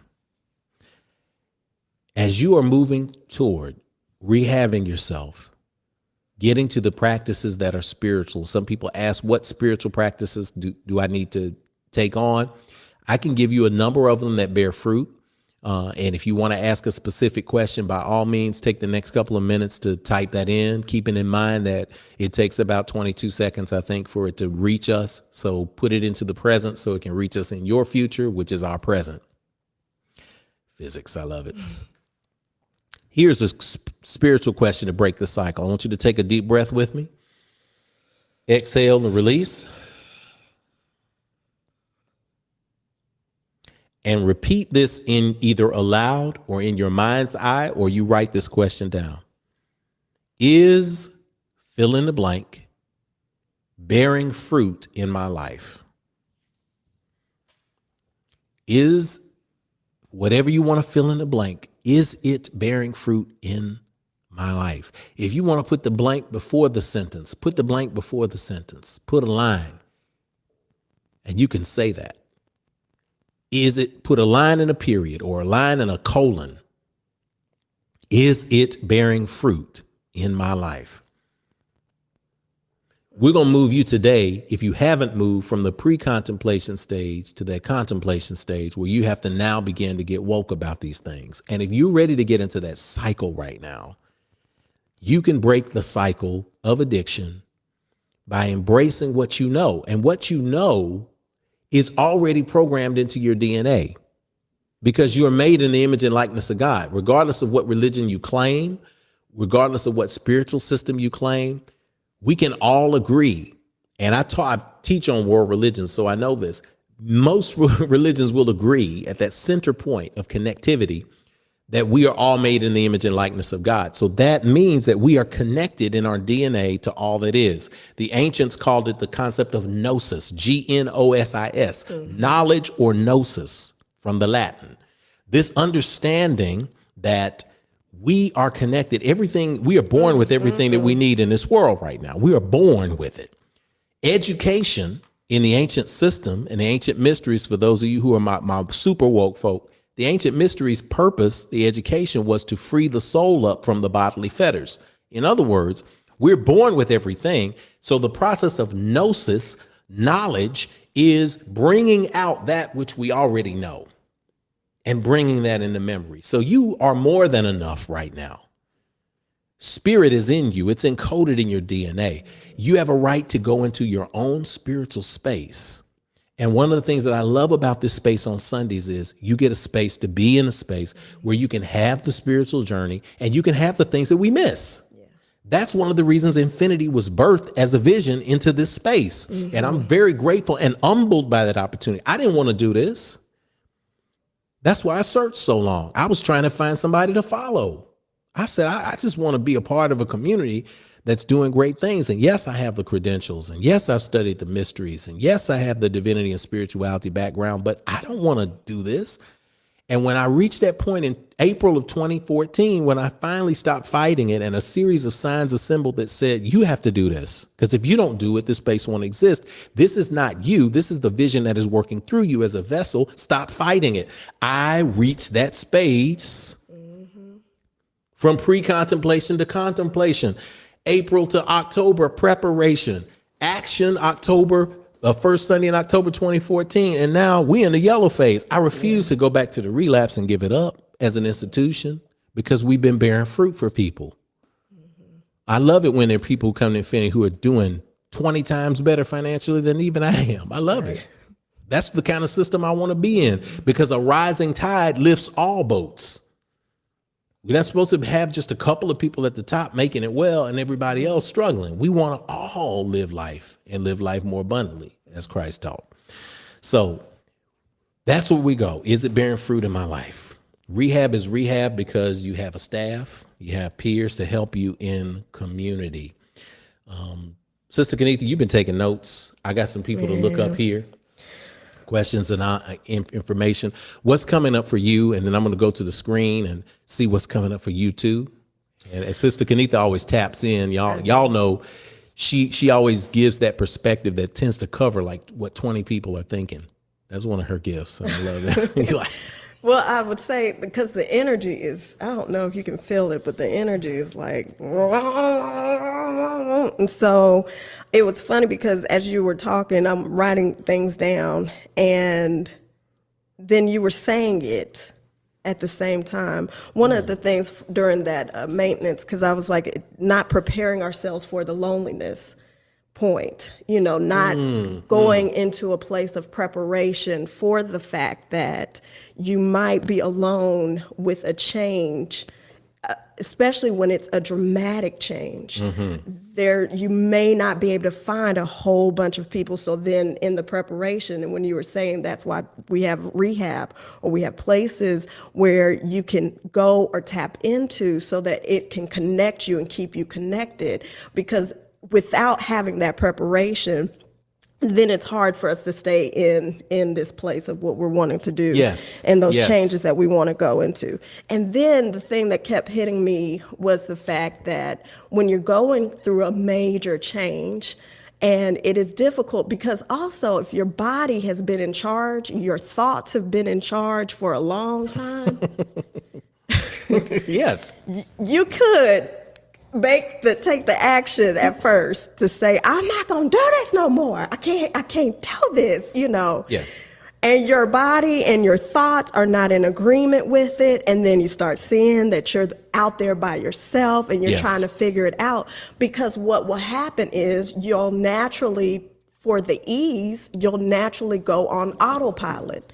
And my question is always, what is your autopilot? What is your autopilot? So what is the thing that you're gonna naturally go back to? Good. Because that's the automatic systeming or the automatic way of us going back to, okay, well, I'm familiar with this place, and so then it lends itself to the relapse. Then the maintenance. So I was thinking about a car, and if I have to take the car in for maintenance, and they'll hook it up to a diagnostic test. And I put down diagnosis because you have to know the diagnosis. G-N-O-S-I-S. Yes. The You have to diagnosis. know the diagnosis so that you'll know what to maintain.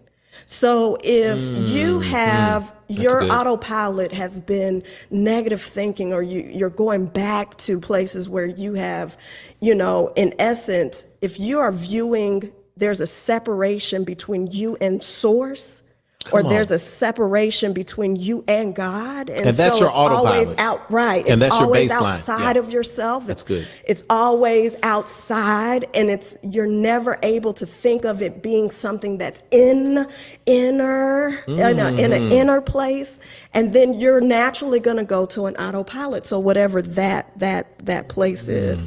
So it's about being able to, like I said, 6 years.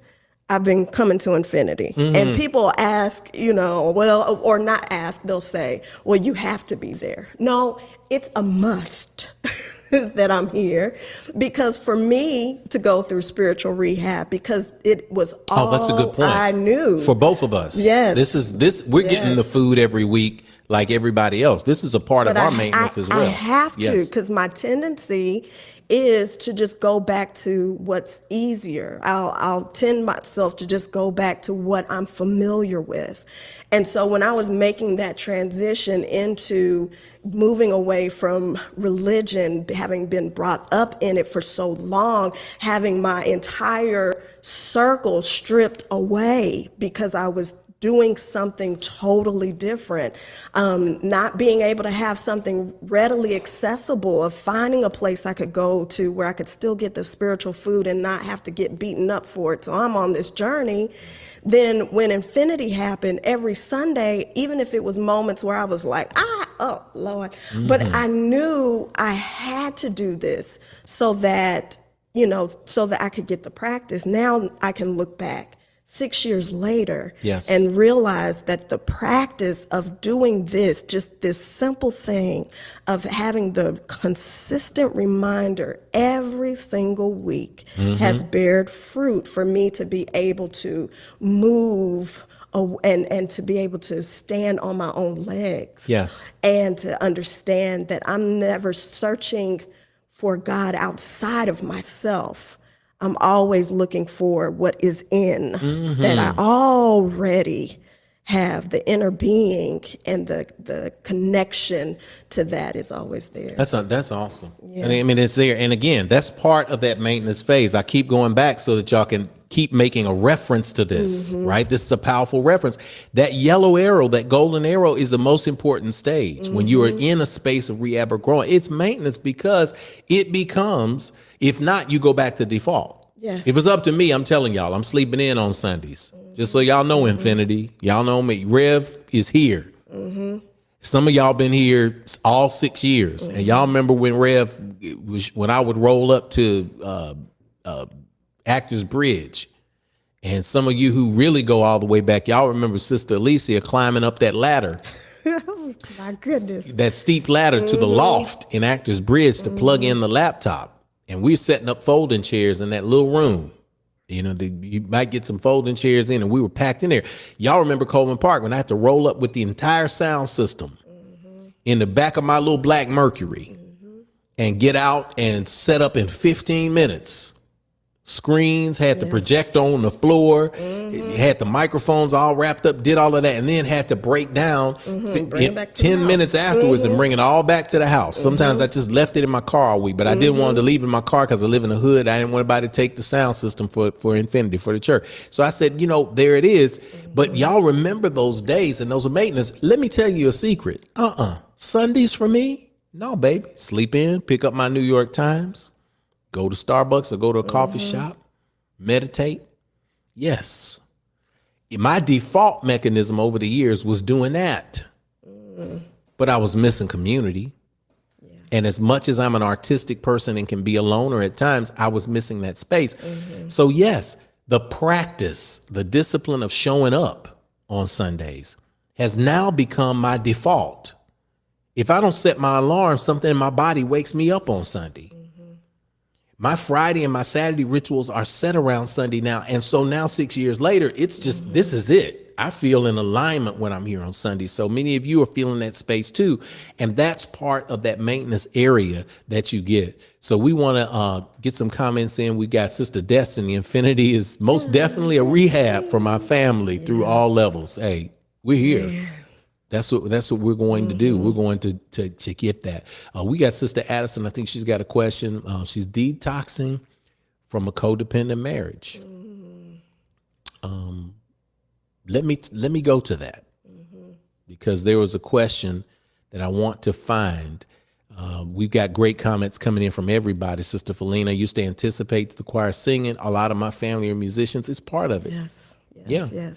Sister Destiny had to stop feeling guilty to want to listen to music from that time. Exactly. Yes. I still listen to it. On the way to Infinity, we listen to gospel music. You know, I still Now play it my just has drum such music in there. It has a different experience. It's a different experience. Yeah. Now I can listen to it and appreciate it without thinking about any condemnation energy. I can just appreciate it for what it is. And when I sing those Dr. Watts hymns, it takes me back to Mama and Providence Baptist Church down in Lato Seal, Alabama, and I can smell the elders around me and feel the wood floorboards under me and feel the vibration, because I know those people were singing because they were coming from a space of being in the fields, and that was the way that they expressed themselves. So I can feel the beauty and the spirit in that energy as well. I also can draw the line of saying I don't have to condemn myself and feel that I'm less than. And that's where it comes from. So, Sister Toya, I definitely experienced withdrawals when I stopped smoking weed. Very honest. Thank you. But never realized I was addicted until I put it down. Charles said it. Hey, Charles, brother. Hey, man, you don't realize it. Oh, true. You don't know. Let me get this screen. You don't know it until you take the action. And when you're trying to do the maintenance, that's what ends up happening. Because people say that all the time. I'm not addicted. I can quit anytime. Mark Twain said it. Mark Twain says, I'm not addicted to smoking. I've quit thousands of times with a cigarette in his mouth. So that's how it goes. So when we get to this, independence is a real detox, especially when trying to separate from an oppressive system. It's painful. Let's not talk about systemically and the addiction that we have to some of the things in our system and how we have to get rid of those things. Sister Addison has a question. This is what I want to get to. I love advice for tools for recovery maintenance from a codependent marriage.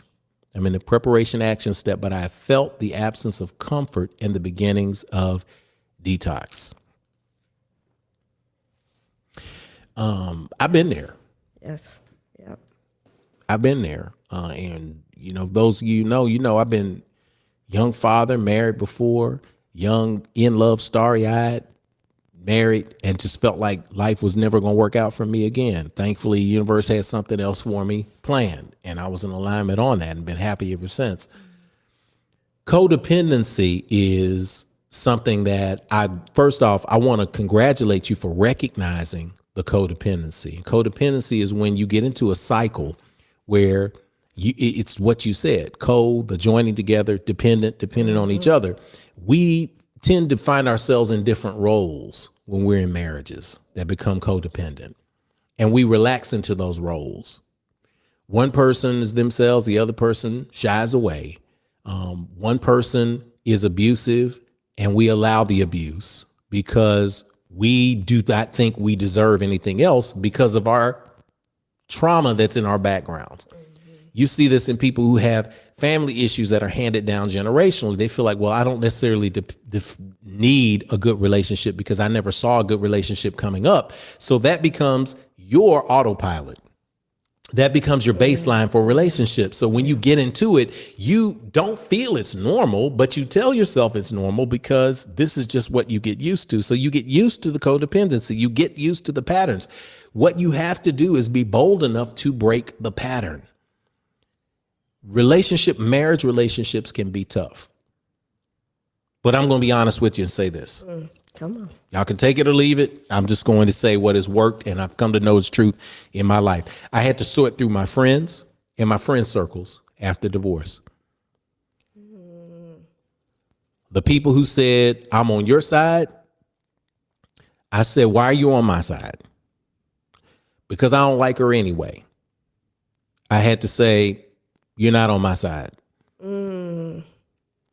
The people who said, I'm on your side, and I said, why are you on my side? They said, because I think you're an awesome guy and you deserve the best. I kept them. See the difference? Then there are people who were friends of us as a couple. And there were some who sided with the other person. And they said, I decided to side with them because I don't like you and I never liked you anyway. I said, well, great. Thank you for removing yourself from my life. Then there were people who said, you know what? We love both of y'all.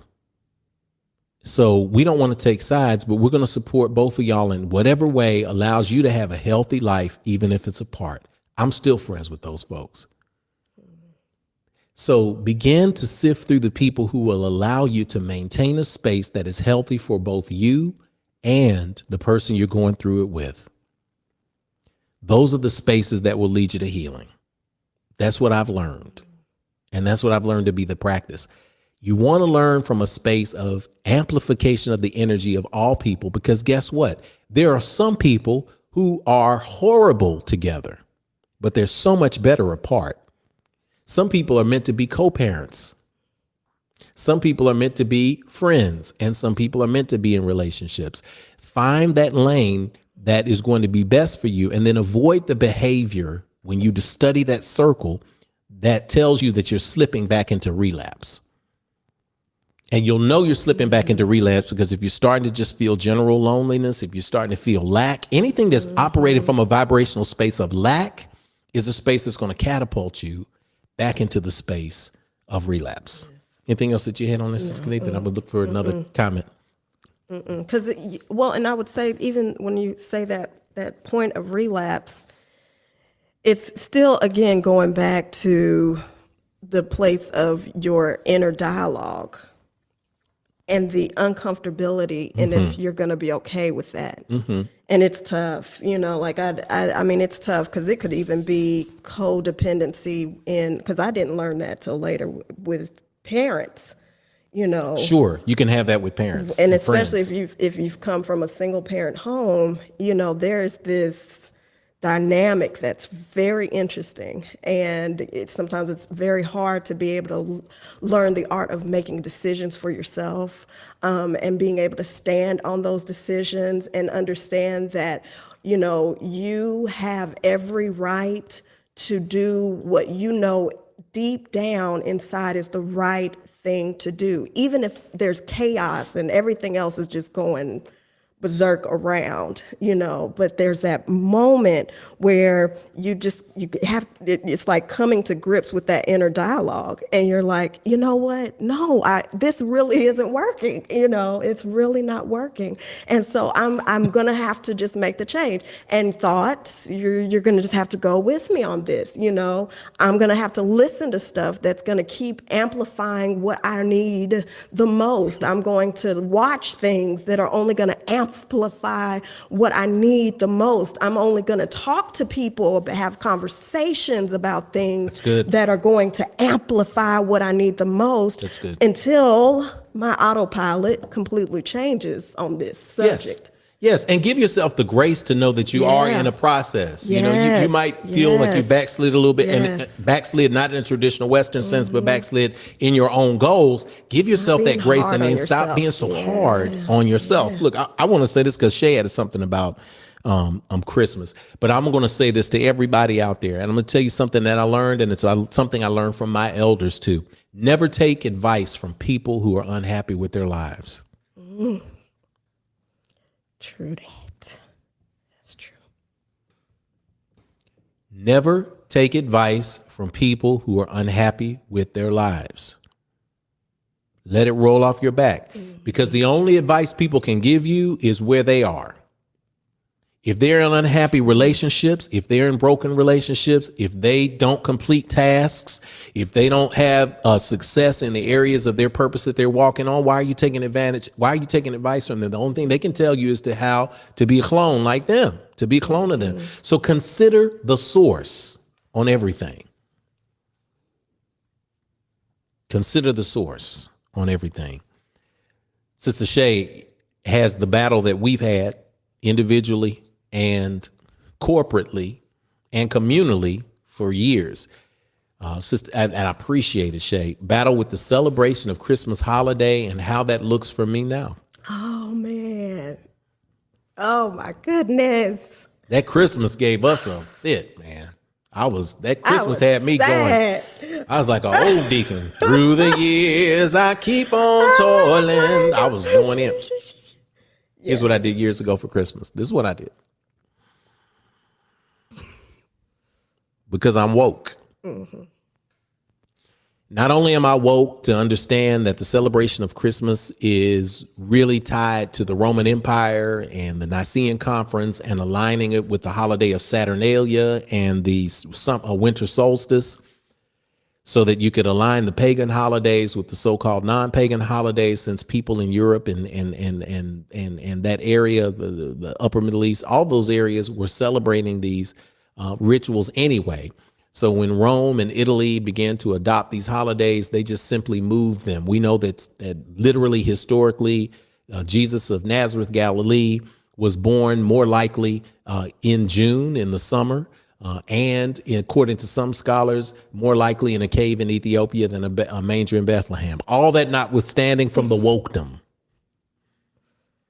I think it's awesome to celebrate the concept of Christ, of an anointed one, of the energy that Christ, Jesus, Yeshua ben Pandera taught to the world. I think it's a great celebration, aside from the Santa Claus thing, because we had to break ourselves from the Santa Claus. We started celebrating what we call Christ Mass, which is where Christmas comes from, the Christ Mass, Mass of Christ. 2 words together, drop the S. Christmas is what we call it. Mass of the Christ, the gathering and the celebration of the anointed one. So we took that time to tell our story, to tell the story of Jesus at the time, but also come up with our own rituals.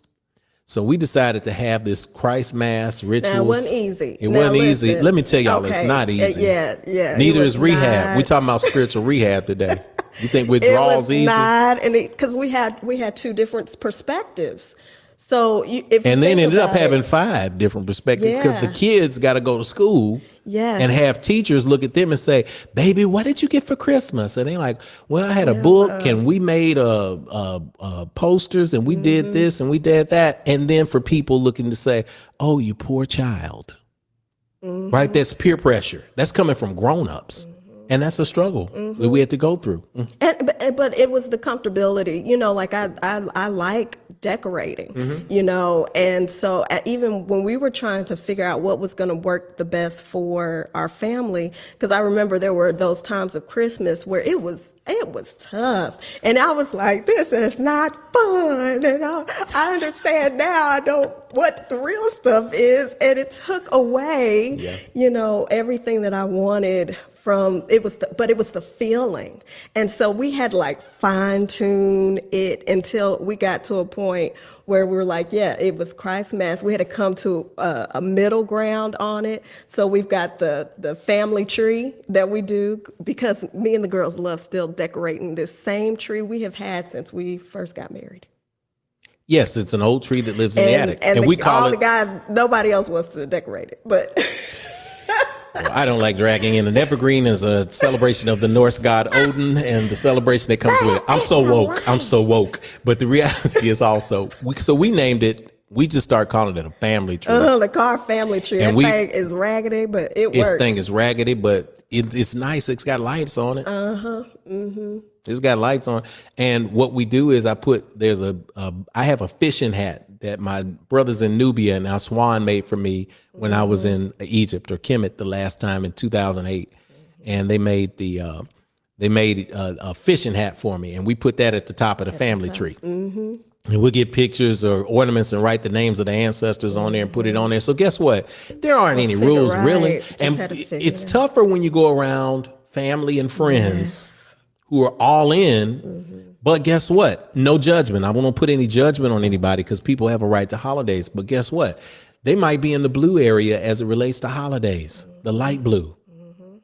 They're just used to it. They're in a cycle, and you get used to gingerbread cookies and the music playing. Chestnuts roasting on an open fire. I'm so used to hearing that, because my daddy had the record player that was broke. It kept playing the song over and over again.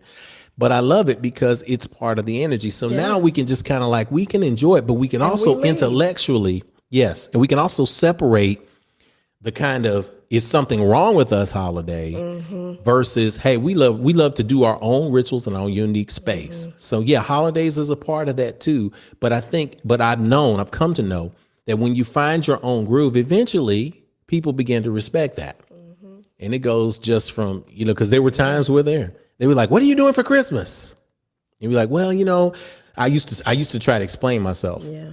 And I said, well, I don't really celebrate Christmas that much. What did you say? I said, I don't really celebrate Christmas that much. I'm dangerous. Oh my goodness, yeah, no. So some of you have had that experience, right? But you eventually reach the point where they just kind of say, that's them. But then people get used to it because they ask the question. And I'm glad Sister Felina asked me to retype that. So I typed that. I love it. I got the keyboard here. I typed that question back into the space. Is it bearing fruit in my life? Because what do you want to have?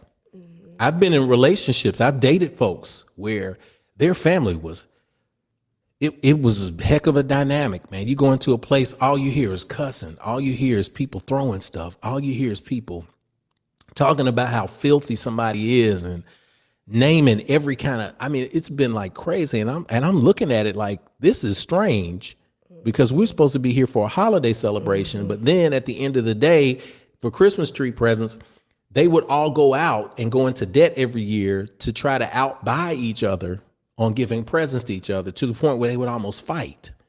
After the liquor came out in the red Solo cups, it was ready to fight.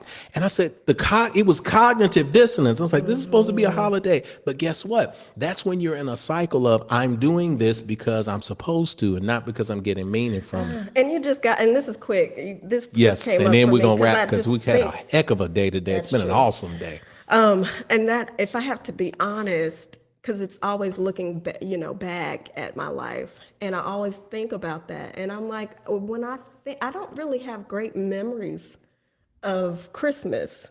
I think I just took what I was feeling it should be, and my reach was always what I would want it to be. But if I were really honest, I don't even think that I had the best memories from that, because there were a lot of things that would occur on Christmas, for people some people have very traumatic, and get memories into arguments or, whatever the case was, or it was just simple of, just being in the bed or, opening up gifts. And then it's like, well, what do we do after that? But if I were just being really honest about it. And so it's about the feeling. I think it was just about the feeling. Even when I was bringing that up, is the feeling. It was the feeling that I wanted. And also, I'm going to go to Sister Tanita. Coming from a Christian background, although I know better, how do you condemn the thought of going to hell if you don't follow the cult? Absolutely. Cult is, I want you to remind you guys, cult is the foundation of culture. Right. So there are cults of Nike and cults of, certain brand Gucci, and there are all sorts of cults that we involve ourselves in. And yes, religion is very cultish. Yeah. For those of you who are Christians, and I was very deeply involved as a deeply involved Christian for a long time, understand that for the first almost 200 years of Christianity, it was considered a cult. It was a cult of people who followed this Essene called Yeshua or Jesus, and it was very much about persecuting the people who were part of this cult, because it was Reformed Judaism, and Jesus was Jewish in his religion. So when you talk about that, it was a cult too, until it became adopted as a state religion. So anything that's outside the cult, hip hop was a cult until they started using it for marketing. And now it's a part of mainstream America. This is how it happens. But yes, being a part of the cult, in that space. Can you suggest some history of religion books or others to read? Yeah. One of the great ones from, I think it's Manly P. Hall, but The Origin and Evolution of Religion. You can find that online and in many of the cultural bookstores that are around. There is a River, Vincent Harding. The River of God is a really strong one if you want to talk about origins of professor. I teach on that book and I don't have it handy. Sometimes I do conversations with my brother. My brother has all his books handy, right? He's like, he reaches up. Y'all watch Conversations with Dr. Carr. We're going to have him back. He's going to, there's a book on that he's got there. But definitely The River of God, because it gives you an origin of Christianity, and it's very academic. When you talk about books on religion and the study of religion, you can find good academic books that tell you the history. And once you read the history, it really doesn't bother you as much, because you then begin to understand how much human beings have infused in the teachings of those who came before. You sort through that, and then you begin to deal with the core spiritual principles that feed you. So as we get into that, as we get to that woke phase, let's make sure that as we wake up, though, that we also add the spiritual piece to it, too. Because I went through a stage where I was like academic. I was like, I attack everything. I wanted to have a debate with everybody. I wanted to debate the Hebrew Israelites, and I wanted to debate the Moors. I wanted to debate the Muslims. I wanted to debate the Christians. I wanted to debate the Ifa people. I wanted to debate the Lukumi and the Nago, and I wanted to debate Santeria. And I wanted to just get in because I was reading so much and I was focusing so much. And guess what? How was that working out for me? Was it making me treat people better? Was it giving me confidence to work through? Was it making me accomplish anything? Or was it edifying my ego for me to demonstrate how much smarter I was than other people and how unenlightened they were? So I had to move beyond that. So we have to move it into a space of spiritual practice. Those spiritual practices, the pouring of energy and the realignment toward manifestation, meditation, moving your body, coming together as community, building, spirituality, nurturing, action, and proof. Y'all rewind it and watch that explanation and meditate on that statement of infinitude, because it gives you that energy that's in there. Sister Denise, miss you. Sister Denise is a superstar. Yeah. Speaking truth at times when it comes to infinity assists me in a hopefulness when the same things used to knock the breath out of me. It sometimes feels too good to be true, but then the confirmations of growth in me show up. The amazing souls my family and I connect to shows up every time. I know it's all real. Yes. It's the proof, y'all. Yes. You want the proof. Mm-hmm. Always get the proof. Yeah. Sister Trezana, who I've known for years through various phases. I probably know Sister Trezana. I knew Sister Trezana when I was an assistant minister at the church we both went to for a while. I've been there. I've been there. I've been associate pastor. I've been all of that in many places. But yes, created my own rituals and celebrations for the holidays. More so now than ever before. The holidays. Woo. It can be. For those of you who've been in spaces where and as we wrap today, y'all, because I know we've had a heck of a Sunday today. It's been a great gathering. It's been one for the ages. When we wrap the holidays, it can be that it sends me back to those times where I experienced cognitive dissonance. Cognitive dissonance is when say, for instance, you're supposed to feel love, but your path of love intersects something that contradicts love. And it says something is not right here. One of these things just doesn't belong. So you're in a space where there's supposed to be a loving environment for the holidays, yet people are fist fighting in the front lawn. And you say, we're supposed to be there. I experienced that in church. One of the reasons, one of the last incidents that I experienced in church was a church meeting. And when people say, why does infinity feel good? Why does it feel like a space of alignment? It's very simple. I cheated the process. I listened to spirit, then I cheated the process. All of the negative things that we saw and that we have both experienced over the years in religious environments of all types, all of the things that did not work, we simply left them out of infinity. All of the things that did produce fruit, we put them into infinity. But I remember one of the last such situations was a church meeting. 6 years. We have membership meetings and we go through everything and outline all our financials and show everybody where everything's operating and get committees together and go do community service. All of that. Never been one moment that like I've experienced in church meetings where the deacons get up and people rolling up their shirts, their sleeves, and they're swinging at people and people are fighting and calling people names. And I'm just a young guy looking like, wait a minute, we are at church.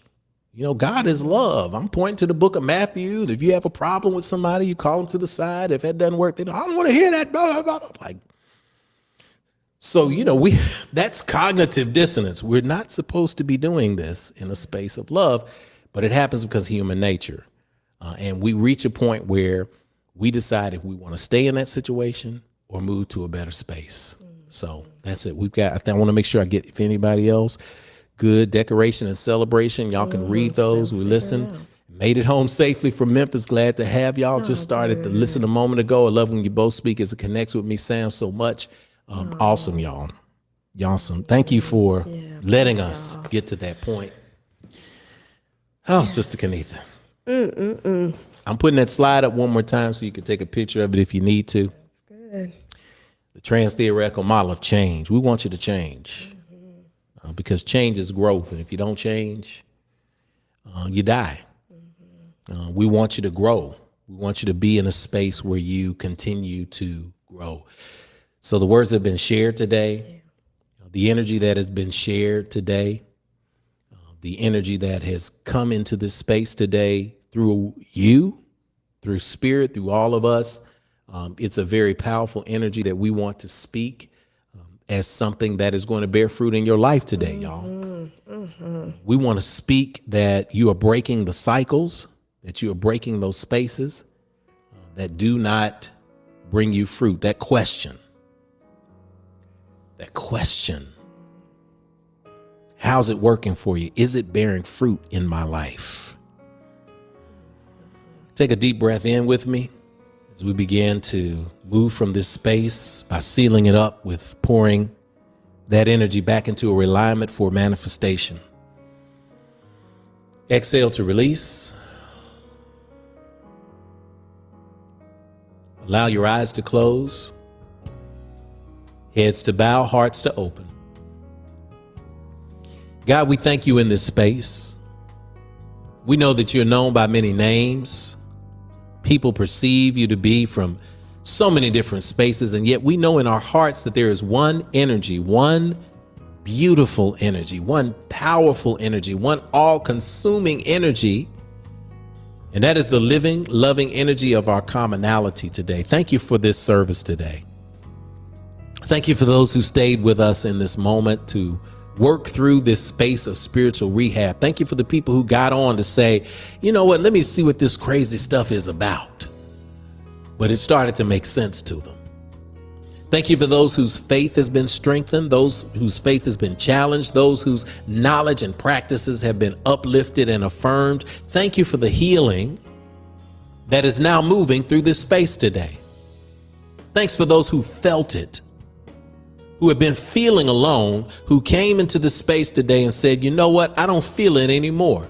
So I speak a special blessing of power upon them today. Everybody in my voice who is covered right now, they are covered by you. Their friends are covered by you. Their family is covered by you. Their children are made stronger by you. And we speak that we will stand and walk in our truth and our purpose and our path.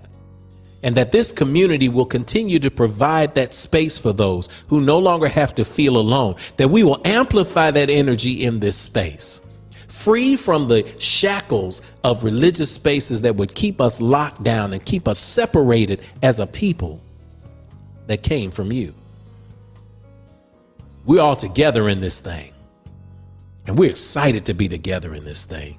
So as we break the shackles, as we move beyond those confining spaces that we have been in, we walk as free people, as loving people, as high energy people, as bold people, as confident people, as joyful people. And we don't have to walk in a space of being negative. We walk in a space of divine light, because it is the divine light in you that shines in us. It is the very definition of namaste. Divine energy in me recognizes the divine energy in all covered today. We speak confidence and we speak power and we speak perfect peace, the peace that passes all understanding. We speak and proclaim that this week will be full of revelations and new opportunities for people out there. We speak that new mindsets are open, that new examples are set, and is joyful. Thank you for this gift of being alive, because if we're here, we're in it to win it. Thank you for this divine space of goodness. We'll be mindful to give you all of the praise, all of the acknowledgement. The best way we do that is by shining so that others have permission to shine too. Thank you for the ancestors upon whose shoulders we humbly stand, recognizing that we stand on those who came before, and they may not have been perfect in getting us here, but their job was to deliver us into this realm, and we're here now because of them. And so we acknowledge that as we move forward to define our legacies here with humility and with strength. For these and other things we cannot put into words, we simply say thank you. And so it is. Deep breath in. Exhale, release. Deep breath in. Hold that breath there. Imprint this love energy on your consciousness, your very cellular structure. Feel that light and love. Exhale to release. Amen. Amen. Hotep. Shalom. Shalom. Namaste. Namaste. Ashe. Ashe. All right, sis. Well, y'all, we've had an awesome one today. We appreciate you tuning in. I know we've got to go. We went around our normal little time that we usually go for infinity. We try to keep it under. Sometimes Spirit has other things in play, and we go with what the Spirit says to make sure that we get that energy out there for those of you who are needed and those energies that are there. So with that, if you're following us, if you're on Instagram, we want you to keep up with us. YouTube, like us, subscribe, hit the notifications bell so you know when we jump on. On Facebook, like us, Infinity Fellowship. On Instagram, follow us at the Infinity Fellowship. And if you want to keep up with me, I try to drop some motivational quotes during the week on social media at the Rev Jock. Remember today's new member orientation, which won't be long, just be strong. You're going to participate in that. It's at 1 p.m. Central Standard Time, so it gives us enough time to, kind of get a glass of water and get ready. But email us at infinitynashville@gmail.com for the Zoom link, and we'll get together with you again and have it going. As all hearts and minds are clear and we move from this place into the world that awaits our light, we ask that as you fold your hands over your heart and you remember today's moment, as you share this replay with other people, as you're getting this maybe late at night or sometime during the week, as so many do, recognize that we are indeed family, that all of us are together in this thing called life. And if today is a brighter day, we are on our way. Then we can begin to heal ourselves again. Oh, we remember yesterday, and yet today's the day God's reminding me to look at you and see family. So we speak in this benediction moment that the love of God, the wisdom of the ancestors, the infinite and abundant power of the universe rest, rule, and abide with you henceforth, now and forevermore. We say together, Amen. Amen. Amen. Amen. Hotep. Hotep. Shalom. Shalom. Namaste. Namaste. Ashe. Ashe. We'll see you next week, Spirit Sunday. Yes. Till I talk to you again. This has been Rev Jeff, obafemi Carr, along with Sister Kenitha Carr. Yes. And we're happy to have you. Love We're great to y'all. see you. We love you guys. And remember, when you get information, you take it in, it becomes knowledge. You take knowledge and put it into action, it becomes wisdom. So y'all be wise. We'll see you next week. Peace and blessings.